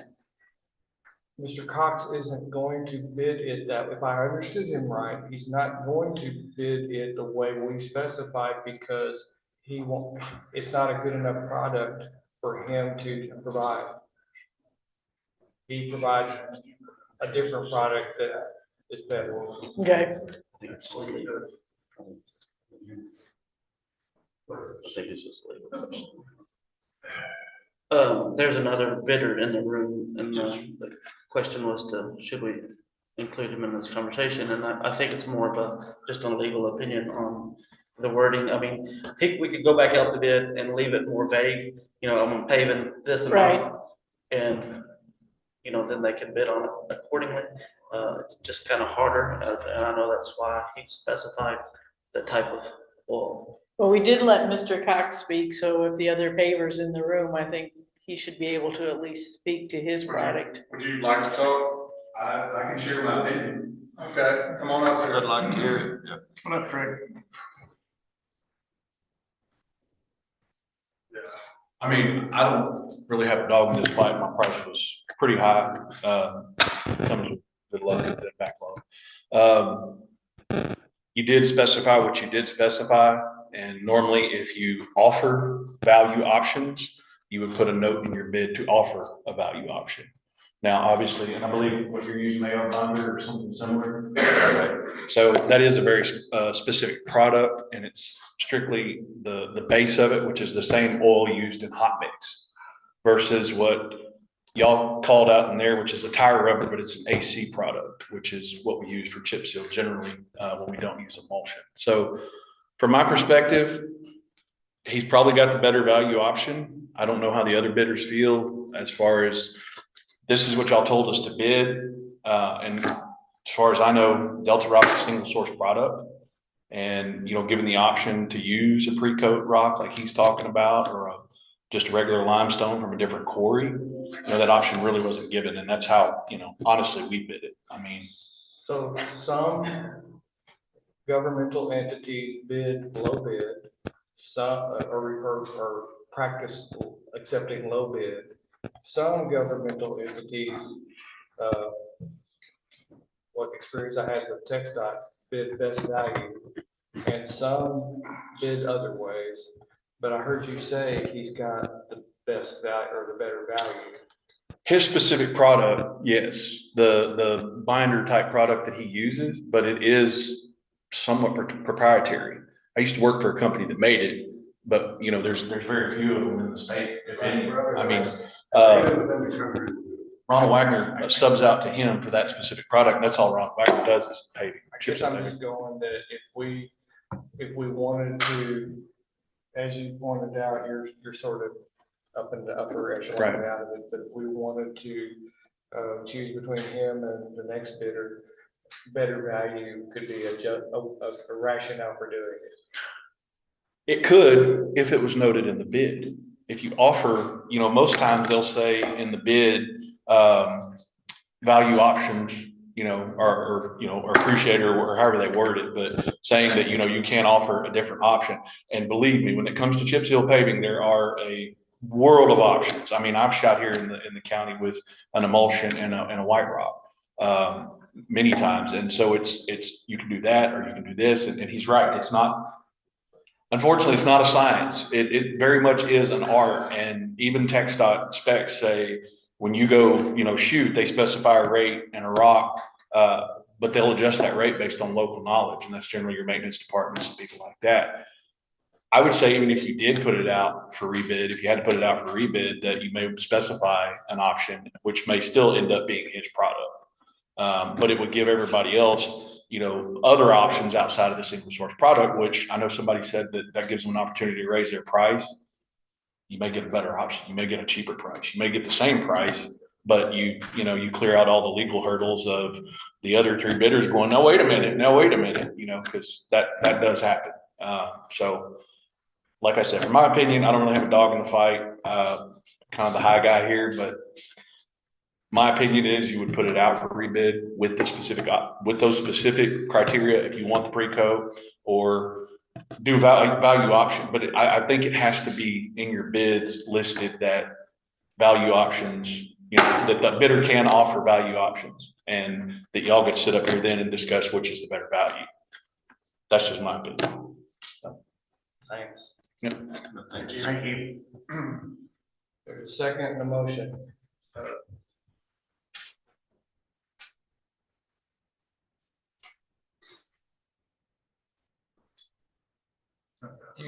I will read your mind. You look like you're thinking about withdrawing your second. Yeah.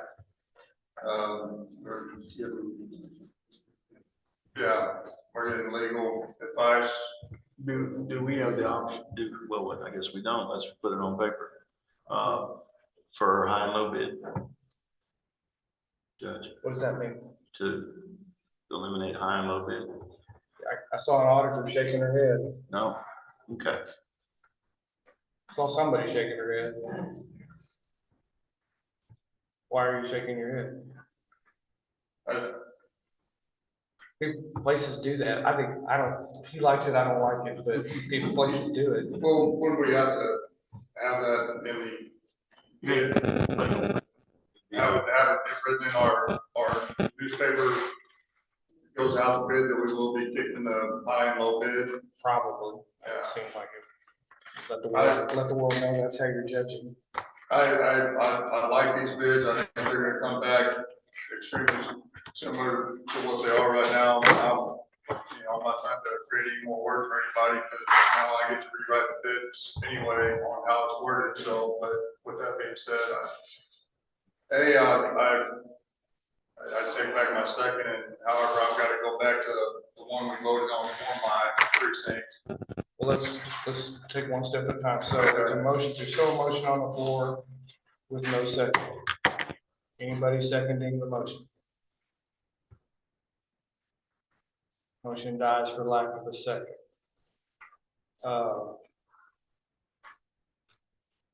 Without any further motions, I think we will have to take the direction that we're going to rebid.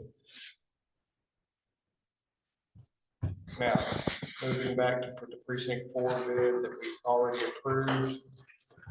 Did you have some concerns? Yeah, same concern.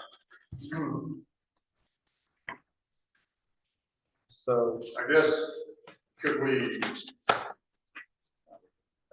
ask if we could go back to our two lowest bidders and just have them bid bid down there? Is that, no? Okay.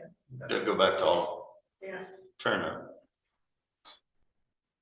So are you wanting to make the motion to withdraw your prior approval and, I want to make a motion to withdraw my prior approval of Cox Paving as going bid for precinct 4. is there a second? Second. Commissioner Leesman, discussion. All in favor, say aye. Aye. Opposed, motion carries. Both projects remain out. So, couple of questions. Well, one is a comment. I hate that we've done all of this really for nothing, start over again. And I personally believe in best value. I've seen a lot of bidding where the low bid, I've seen some low bids that were perfectly fine, and I've seen a lot of bidding where low bid was not the best option. And I hate that the Commissioners Court didn't have that ability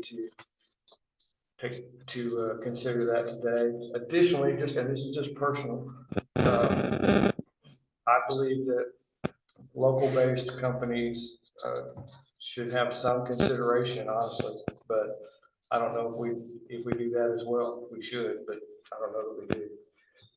So, and the question I have, I guess, or the additional concern is, it'll take us a while to go through this process of republication, teeing it up in another Commissioners Court meeting, and it's just gonna delay the projects, and we're in the middle of the season when projects are supposed to be taking off, so that's disappointing. I'll make the bill, y'all were calling for it to be done by the end of August 31st. Shouldn't be that hard to put back together. Like, you still got the full payment season. So, you're not in bad shape. All right. Personal thing, I don't know. Well, good to hear. Well, Judge, and I think it gives us the opportunity to take our bid worksheet and revise it, change it and update it to the point where we've got something that's a better product from our end. So when people go out for bid, that'll all be on there. So I've learned something today. Yeah, From I there. think we did. learn something. And not much cost. All right, well, I think we're concluded with 12 for the time being, and ready to move to 13, releasing the construction bond. Yes, this is a bond that should have been released here several weeks ago. So I make a motion to release the construction bond from Stanton Business subdivision and move to a maintenance bond. Is there a second? I'll second it. Commissioner Weir, discussion. All in favor, say aye. Aye. Opposed? Motion carries. Item 14. What was the problem? If you look at the law, the maintenance, it is in Dirt Works name, it is not the developer that is wanting to put up. This whole subdivision, they did not do it correctly. They put up the construction bond, Dirt Works put up the construction bond, and they're also putting up the maintenance bond. We require the developer to do this. Maintenance bond, the email specifically is in Dirt Works name. Dirt Works did both bonds. I signed off when they completed the job, that they had all their signs up and everything. And, I signed off what they wanted to sign off so they could collect their money. And, then they'll put up the maintenance bond because they're the ones that are liable for the road, condition for another, 2 years? 18 months, but it is not Dirt Works. It's the developer that is, Well, let me ask, if they went down, if the contractor went out of business, the maintenance bond would be with the developer, right? Because they get somebody else to finish or repair it or whatever needs to be done. I mean, that would be easy for the contractor to not be there anymore. I'm guessing. Well, but the reverse is it's the same with the reverse. Developer goes out of business. That's why you have a bond. That's Yeah. the whole point of The the bond bond. is It gonna doesn't be matter- there regardless. Doesn't matter whether it's Dirtworks that goes out of business or the developer that goes out of business. But don't That's we the point of the specify, bond. do we specify who has to do the bond? Yes, we do. That's what she's saying. Yeah. So the concern is the developer is the one who did the application that was approved for all the things to do. Dirtwork has no obligation to the county. They have an obligation to the developer. Now, if the bond's worded correctly, I mean, I'd have to take a look at it to see if it specifically says Dirtwork is responsible for all the work. And if they don't do it, we just wipe on the bond. What if the contractor leaves and doesn't finish the road because he's not getting paid? We're not in that part. We're in the maintenance bond. Maintenance bond.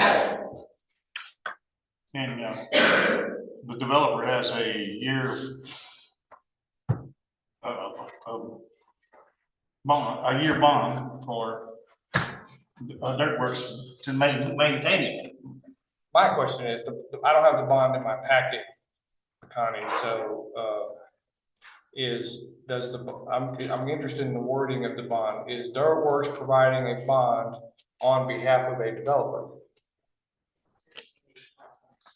I just received it.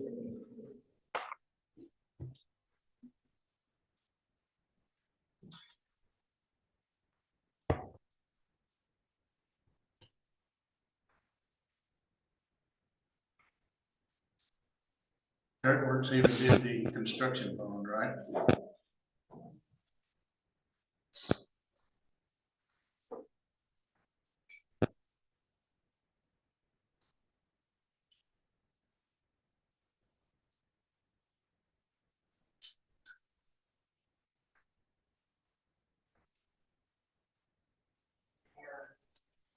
To be made principal and surety bind themselves, bear each of their heirs, executors, administrators, successors, and assigned ones. The acoustics are such in here, I can't hear you. I can hear you, but it's not clear. There. Cause it's Dirtworks. Here's the. So Dirtworks is doing the bond to the developer, not to the county.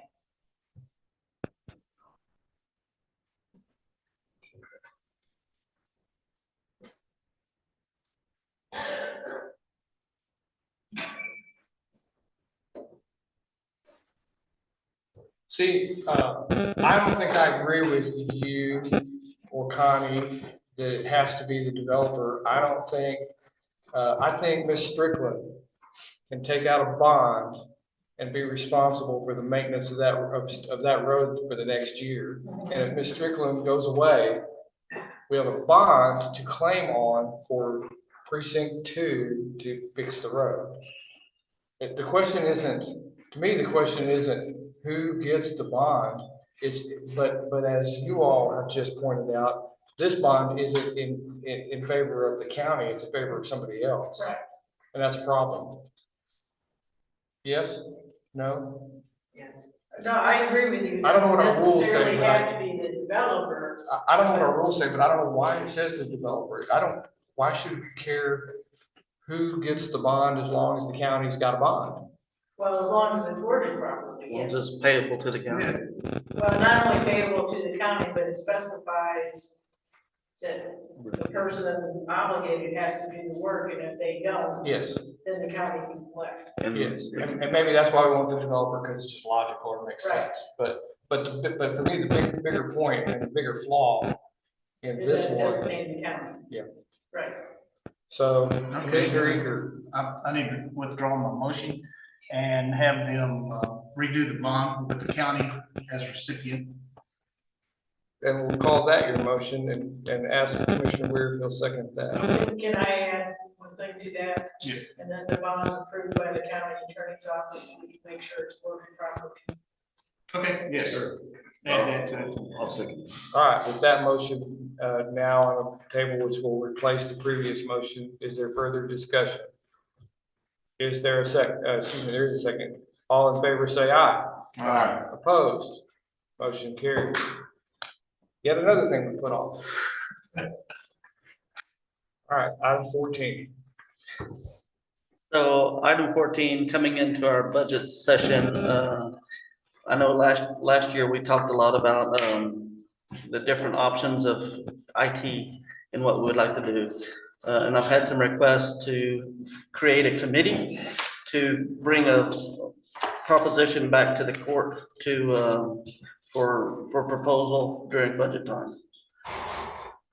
So I'd like to make a motion to create a committee regarding IT contractor / employee. Is there a second? A second. Commissioner Eager. Discussion. Who made the request? Sheriff's office first off.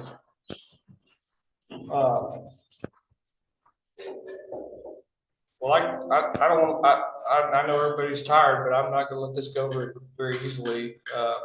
The last time we started down this road, we wound up spending $50,000 for an HR study that wound up making pretty much everybody in the county unhappy. I don't think we satisfied anybody. So, I'm not super excited about that. Additionally, I don't know who's gonna be on this committee? That's up to, I mean, that's up for discussion. Well, we're in I mean, discussion. okay, so I would like the sheriff's office to be, I'd like Mr. Woodring to be in this committee. I would like the elections administrator to be in this committee. I would like Mr. Oakley for the emergency services to be in this committee. And I would like one of you, either you or Connie, to be on this committee.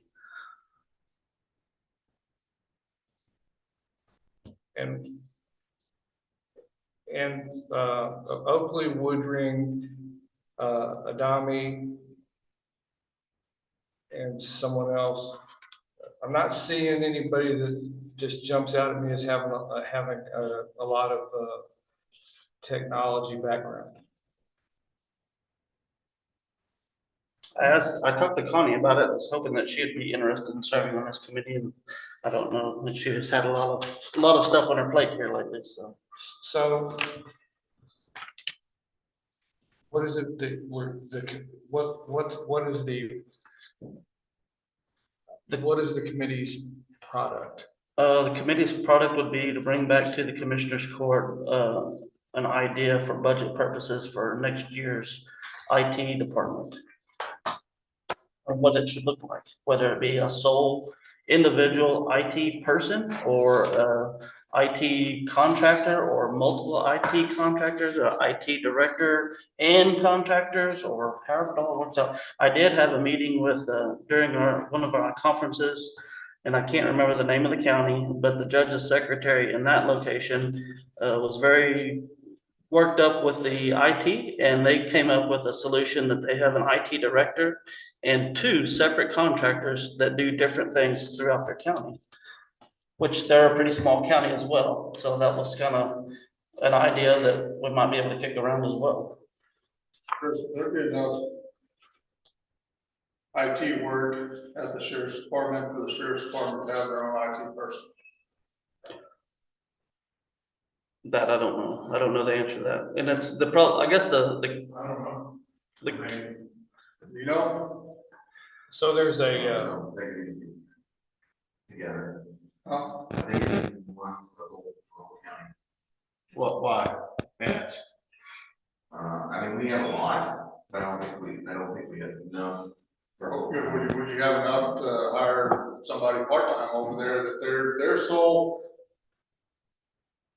job is to take care of the sheriff's department to where that, none of that information is out for the rest of the county. So that guy doesn't have everything to do with sheriff's department and the treasury department and everything else, you know, everything throughout the county, that guy just deals strictly with you guys.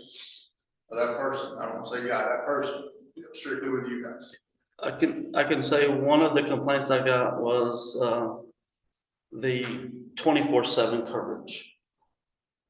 You know, because in the middle of the 3 AM, there was a wreck that the deputy could not log in. You had to wait on a DPS officer to come work the wreck because that deputy couldn't log in through his IT, through IT. Right. And I don't remember the time frame. 2 AM, 3 AM, whatever it was. But you're talking about a specific complaint. I'm talking about just having, then they know that if something goes down, that they've got to get called out at 3 o'clock in the morning. That's just the way it is. That's a part of their job. Let me give you a couple of bullets. Texas counties with 100 employees should definitely, absolutely have a dedicated IT department, which we really don't. We're kind of behind the times. The reasons are security, complexity of our infrastructure.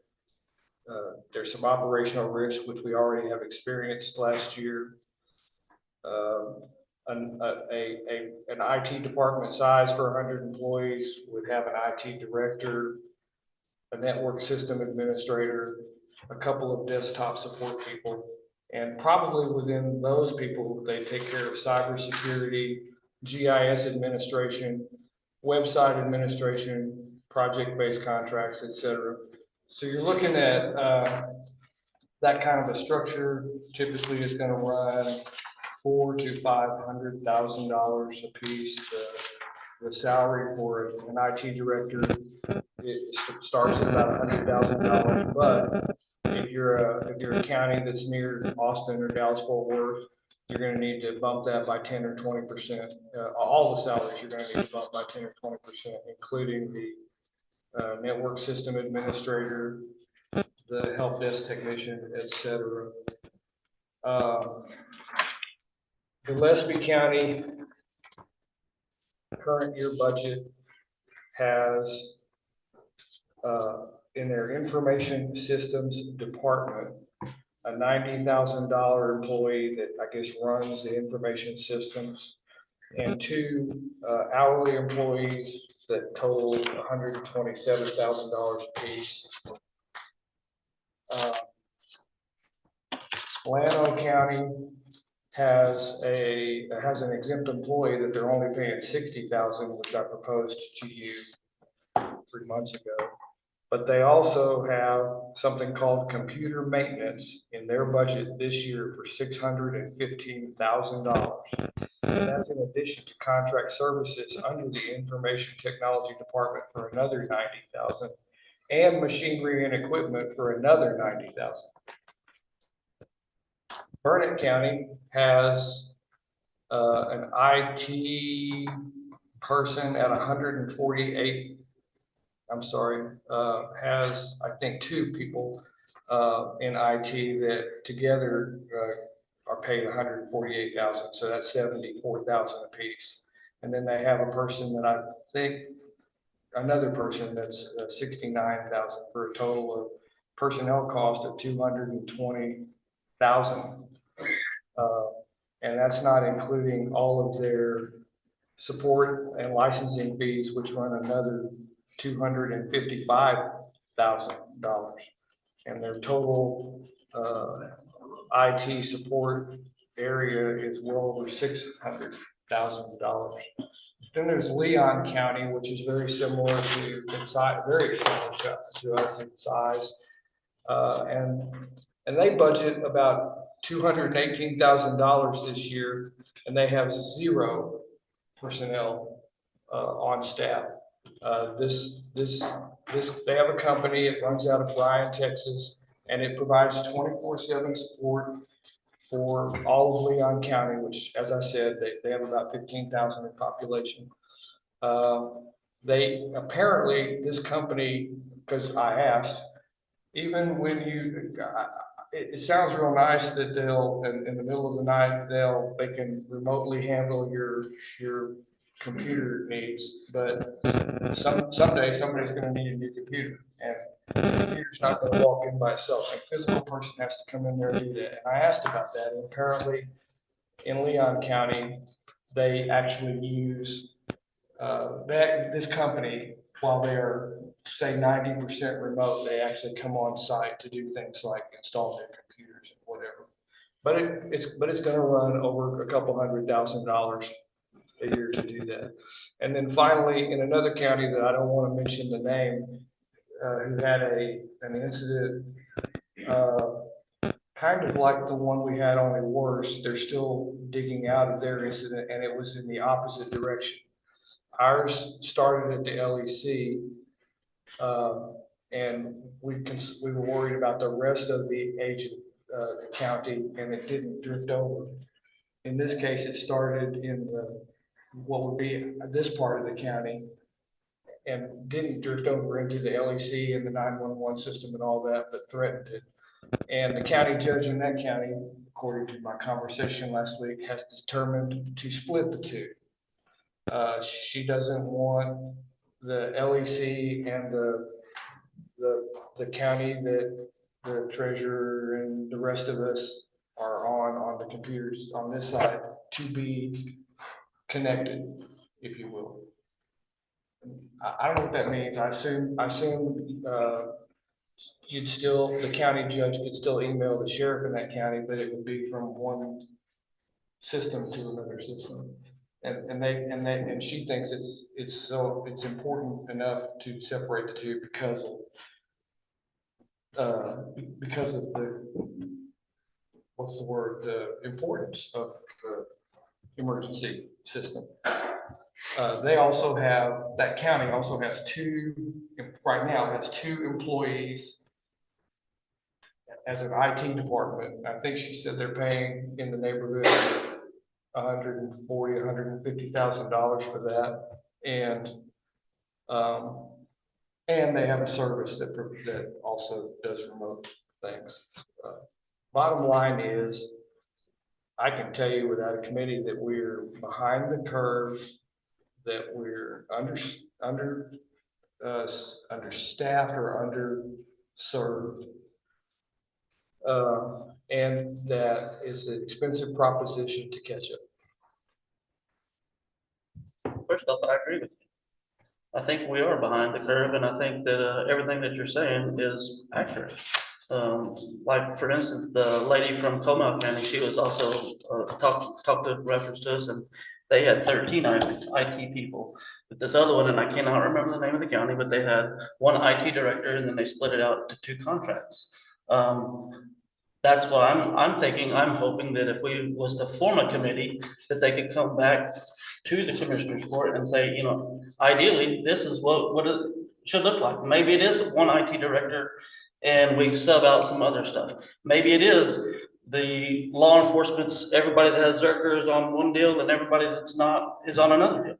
That's what I hope this committee could bring back to us as commissioners, and we can make that decision during budget time as opposed to us, you know, just guessing. Well, all due respect to Chief Woodring, I'm not sure he's going to come up with any better information than I just did looking online last night. And Ms. Adami, I don't know, and Mr. Oakley, he's barely a county employee. Well, but you know, a lot of our IT stuff bases on other departments, not just county-owned departments. I mean, they rely solely on Zerker.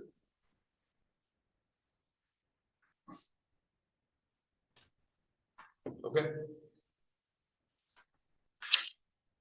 Would you be willing to serve on that committee?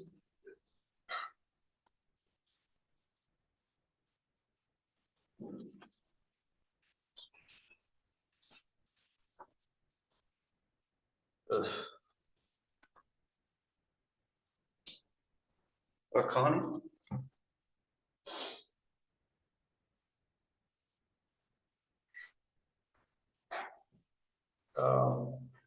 Yeah, I guess. I'm not sure.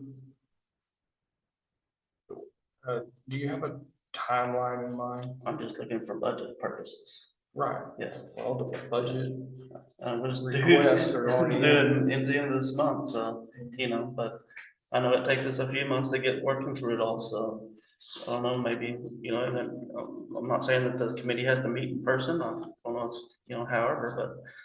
Put your heads together and get a game plan for the county as a whole. Whether it be different, one, however it works out, it doesn't matter, I'm just trying to get a game plan.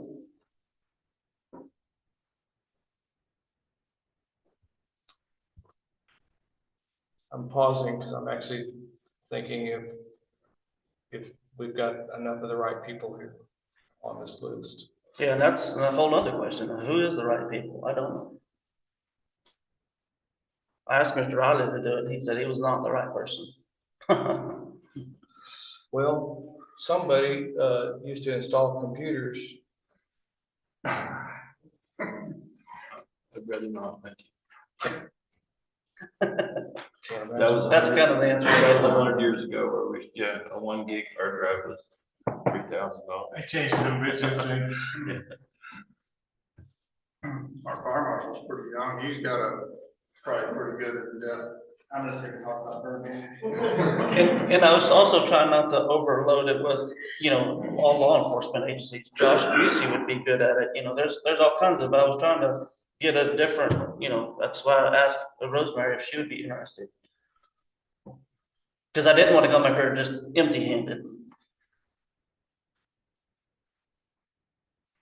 Kathy said she would love to do it. Not really, she did not say that, but.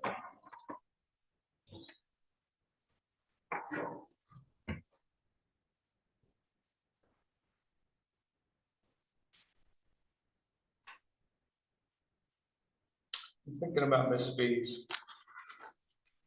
Speeds will be a good one. Sure.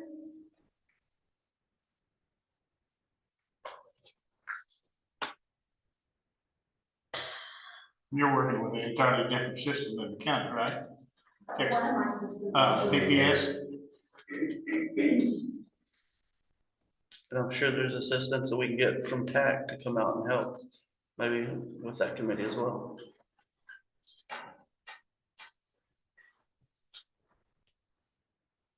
So one of my concerns is, I don't want to alienate the existing provider because we're in a sensitive time period.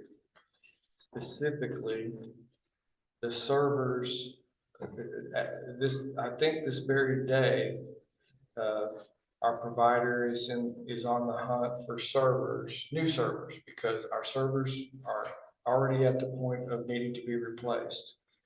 They are, in addition, they are sitting over there in the courthouse and they are scheduled to be relocated. But my idea was, why relocate them if we're just gonna turn around and replace them, and they're in need of replacing pretty soon. So we're looking at him or us buying new servers, placing them in this building, I think.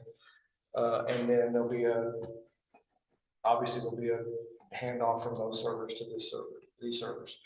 That's a pretty sensitive thing to be doing and a pretty sensitive time, and I just don't want to disrupt all of that in the middle. So, so this committee, I think, I hope it's sort of a long-term look and not an immediate kind of thing, because we're vulnerable, as I see it. But we're also, as I pointed out, as you agreed, we're behind the times as far as, and it's a question of a lot of growth. You know, the county grew kind of fast, and here we are. And ways of help. And I think there's a debate that really needs to go on. You know, surprisingly, some people at the LEC say, no, we don't want to be untethered, but there are people out there who had experiences that say definitely want to be untethered. So, I don't know. And honestly, I mean, looking at it from my side of the table, I don't really want to be responsible because my computer got hacked or whatever, that the 911 system goes down. So, I mean, just as a matter of personal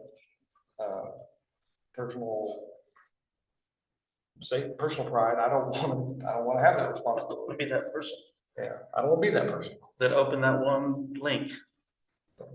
I agree with you, and hopefully that's something that this committee can bring back to us and say, hey, we've asked around and, you know, here's our recommendation to the court, whatever it may be. Motion's made and seconded. Any further discussion? All in favor, say aye. Aye. And opposed? Item 15, replats. All right, so this one we talked about out on Narrows Road, where we're taking 10 lots and going down, but actually moving supply lines, there will be less lots in the end.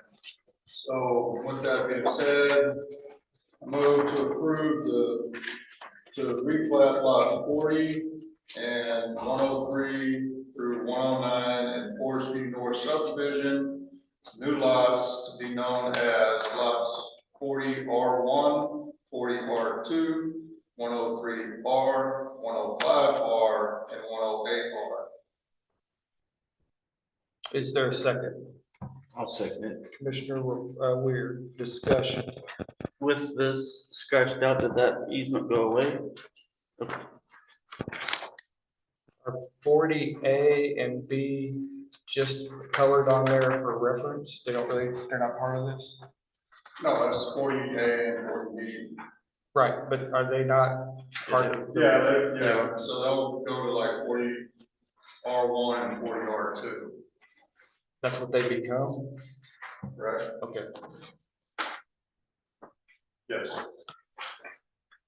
And that proposed driveway is scratched out, we're both going to have narrow road access. All three are actually gonna have, because you still, you have So this one and then this one here that's staying. So the little brown driveway that has cross marks means just don't consider it. Don't consider it, it's not happening. That's just the original. Yeah, they all got frontage anyway. Yeah, they all have frontage anyway. Commissioner Weir seconded, right? Yes, sir. Further discussion? All in favor, say aye. Aye. And opposed? Motion carries. Burn ban.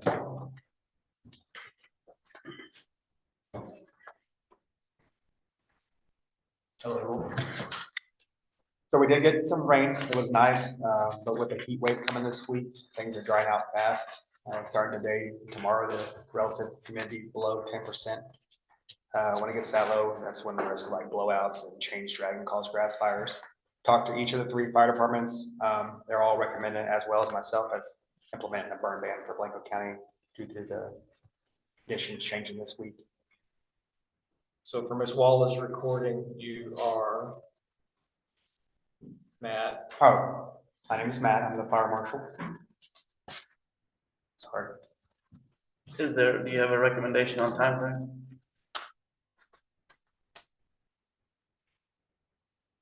I do not.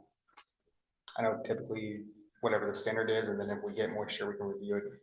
So you went by kind of fast, and I told you yesterday, I thought it was worth repeating. So when you get up, they're claiming it's gonna get up 105, 108. And you said, when it gets to that level and with your humidity index, a blowout can cause a fire. Yeah, so typically, when humidity dries out the grass and the moisture, that much, that simple things as cars having blowouts, chains dragging from trailers will be enough to cause a grass fire. So with that said, we'll run that risk just on its own. And hopefully with the burn ban, we take the risk of people's burn piles not getting out of control and putting extra work. And with the heat, not only the humidity being that low, but with the heat and the heat index being this high for May and breaking records probably this week, we also risk firefighters for heat exhaustion, heat stroke, for having to fight fire. So this hopefully will reduce that risk.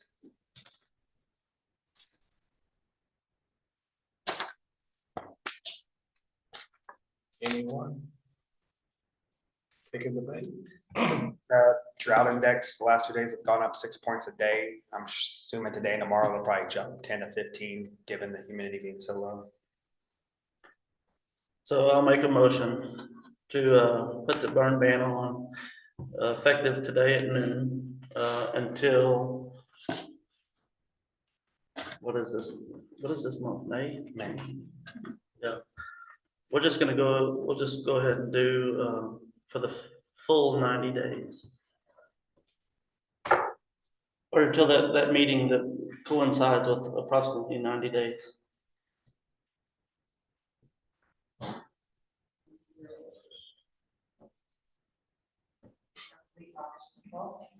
August the 12th at 12 noon.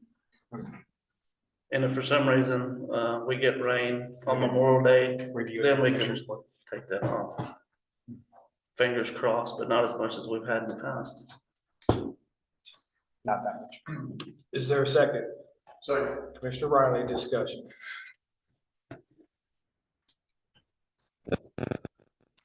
I'm imagining, I don't disagree, I think it's the right thing to do, but I'm imagining that we're gonna be going back and forth in the next 90 days. There'll be rain, you know, I'm hoping that June will be what June's supposed to be, which is, people don't realize it's supposed to be a wet month.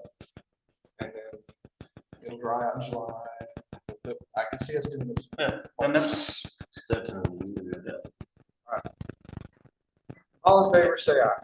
Aye. Opposed? Motion carries. Item 17. We received the revised, it's really a change order, I guess, from Stoddard, and I know y'all are tired of it, but I think you need to know this information. So after the Stoddard folks peeled away everything and was able to see what is there in the structure, it became apparent that there were some things that even maybe the engineers haven't seen before. We have Ron Dorsey and anybody else, just Ron Dorsey, with Stoddard, so he'll be able to correct me when I say this wrong or to answer your questions. But essentially, when they were able to peel it away and they discovered some more things that were defective, and the engineer and the architect and the builder all got together and revised what it was going to take to finish off the job. And the bottom line is it's going to take another $426,990, which is what I'm asking for today. But I want to give you a little more detail. Commissioner Riley was actually around that day and went up with us to see what we saw. And what was interesting to me is that some of the work that was done in 1997 with the steel beams and all of that has been affected. I guess I won't say it's failed, but it's definitely been affected. There are pieces of red iron bordering both sides of probably 2x12 structures, and both the 2x12s and the red iron have a curve that they shouldn't have, and wasn't there before, I don't think. They put a laser on the structure last week, and the walls are, I think it's the north wall is 8 inches out and the south wall 6 inches out, or maybe vice versa. I commented to the construction manager that, well, that's what they said in 1997, and the work that was done was supposed to pull those walls back in. his answer I didn't much care for was that there are no, what do you call them, cables? No, stress cables. Stress cables. There are no stress cables up there that would have done that pulls the walls back in. So whatever they did, and we know they did stuff, there's big old beams in there. But, maybe 1997 technology wasn't up to snuff for 2025. All I know is, we need to add on to the existing bid by another $426,000 to get the cupola up, to get the courthouse structure safe, and be able to re-enter and conduct business there. So, with that said, oh, and as far as how to pay for it, obviously the project's still gonna probably be extended a little longer than he had, Mr. Dorsey may comment on that in a minute, or it may not extend longer, who knows, maybe they may speed up.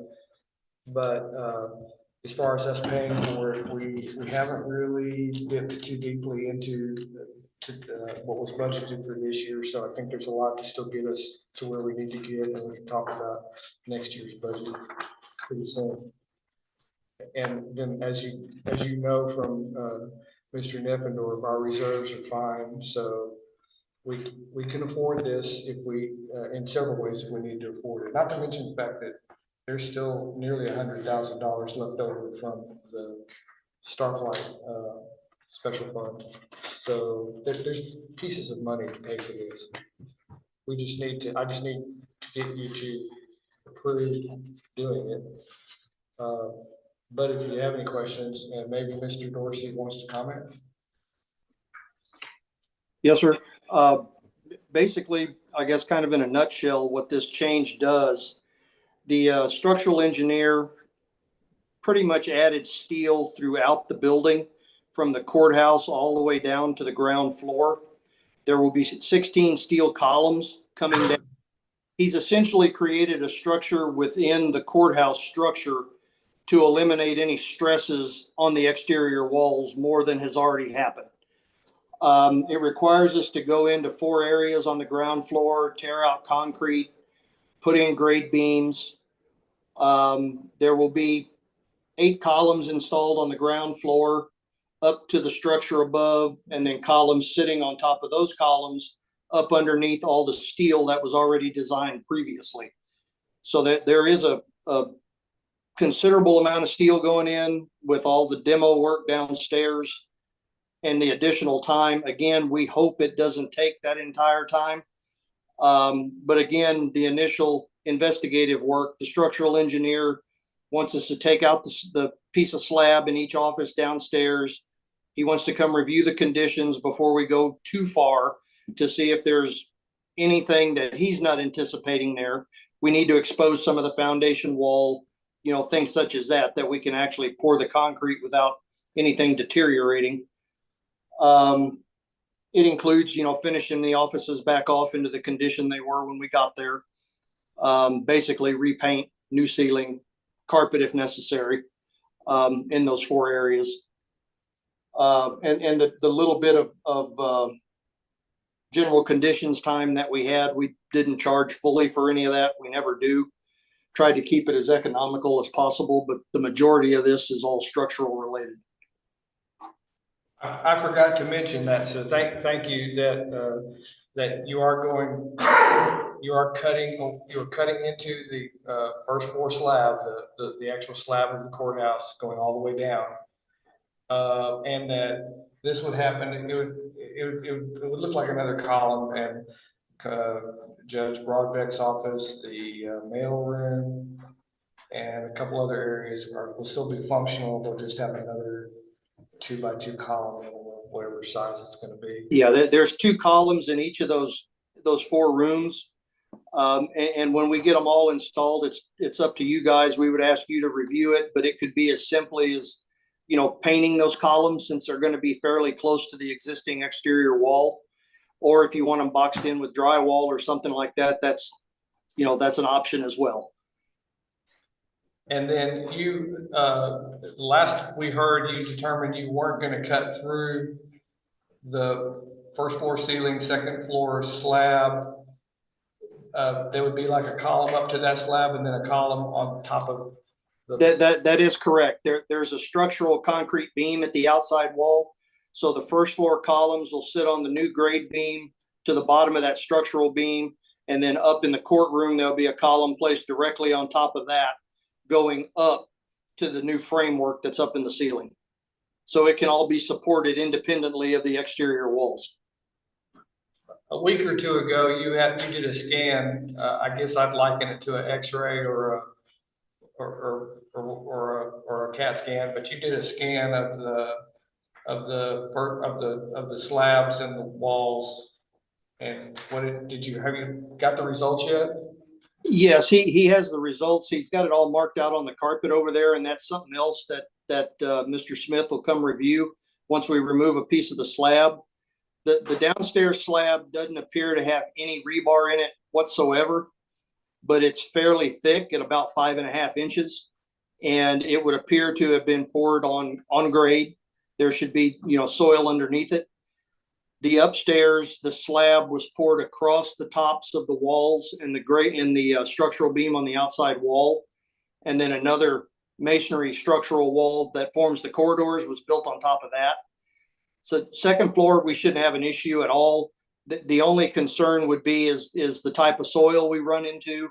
And I really don't see an issue with that other than him maybe wanting to excavate deeper and come back with some more compacted fill underneath the slab. It's just one of those things. He doesn't know what's there until we cut the slab out.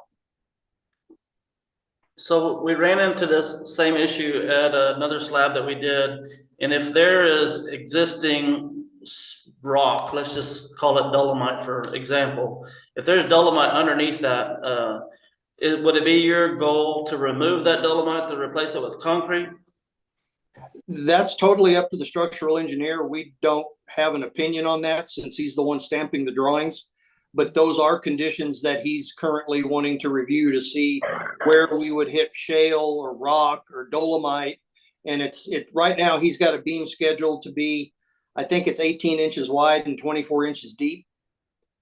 So again, once we start removing these areas, as soon as this is approved, we'll have him come out, we'll do our digging and have him come out and review the conditions and see if he has any modifications to anything.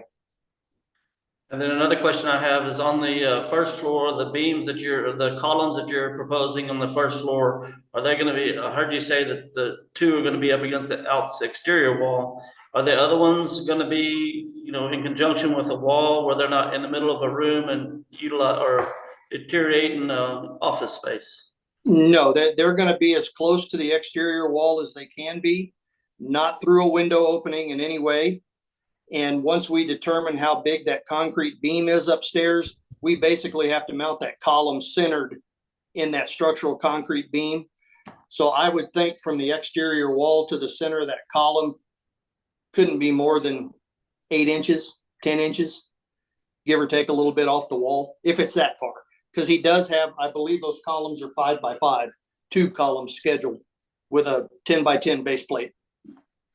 They're proposed to be in the northeast corner of the mail room, the southwest corner of Broadbeck's room, the southeast corner of Celia's kind of closeted area, and the northeast corner of the treasurer's office. Yes, yeah, like I say, there's 2 in each office, and they will be located as far to the inside corner as possible and as close to the wall as possible. 2 in each office? Sir? 2 in each office? No, 1 in each office. And the reason it's 8 is they're counting the 4. Okay. No, to correct that, no, there is 2 in every office. Currently, he has 2. There's 16 total. 8 on the ground floor, 8 on the second floor. That's not. Now, were both of them going in, say like Judge Broadbeck's office, weren't y'all talking one going outside in the hallway at the doors? He has no structure in the hallway anymore, and we're not dealing with any of the hallway anymore. And I can kind of come down and review those drawings that he sent, but if you look at his plan, there is 2 columns in each one of the 4 spaces. And he's got them as far to the, to the outside corners and against the wall as possible. And correct. And that was to help support that existing twisted beam and be able to put stub columns on top of that to carry the new structure that was bid previously. One more thing, yesterday we were informed that, because this crane is a giant crane that goes 350 feet high, and it's gonna take up a lot of parking spaces, or probably on the south side of the courthouse, but as of yesterday, I was told it's gonna take 2 cranes, one on the south side and one on the north side. And that they might possibly, depending on what the crane people say, be able to put the north side crane off of the parking lot structure into the actual yard, or maybe not. We don't know yet. All of that is still up for debate. It's really left up to the erection company whether or not they need the second crane. We're pushing for the second crane, but it's their ultimate decision, since they're the ones responsible for the installation of the structural steel. So, and again, this would be on a daily basis. This isn't something the crane would be out there for multiple days at a time. It would be one day to install one side and then another day to install the second side is the plan. So is anyone willing to make the motion to approve the additional? I'll make a motion to approve the updated cost estimate of the courthouse repairs in the amount of approximately $426,990. Is there a second? I'll second it. Weird discussion. So just to confirm, this is an updated cost estimate, so this would be added on to the, I don't have the exact number, but I want to say it's 2.5 million. Okay. So it's we're approaching 3.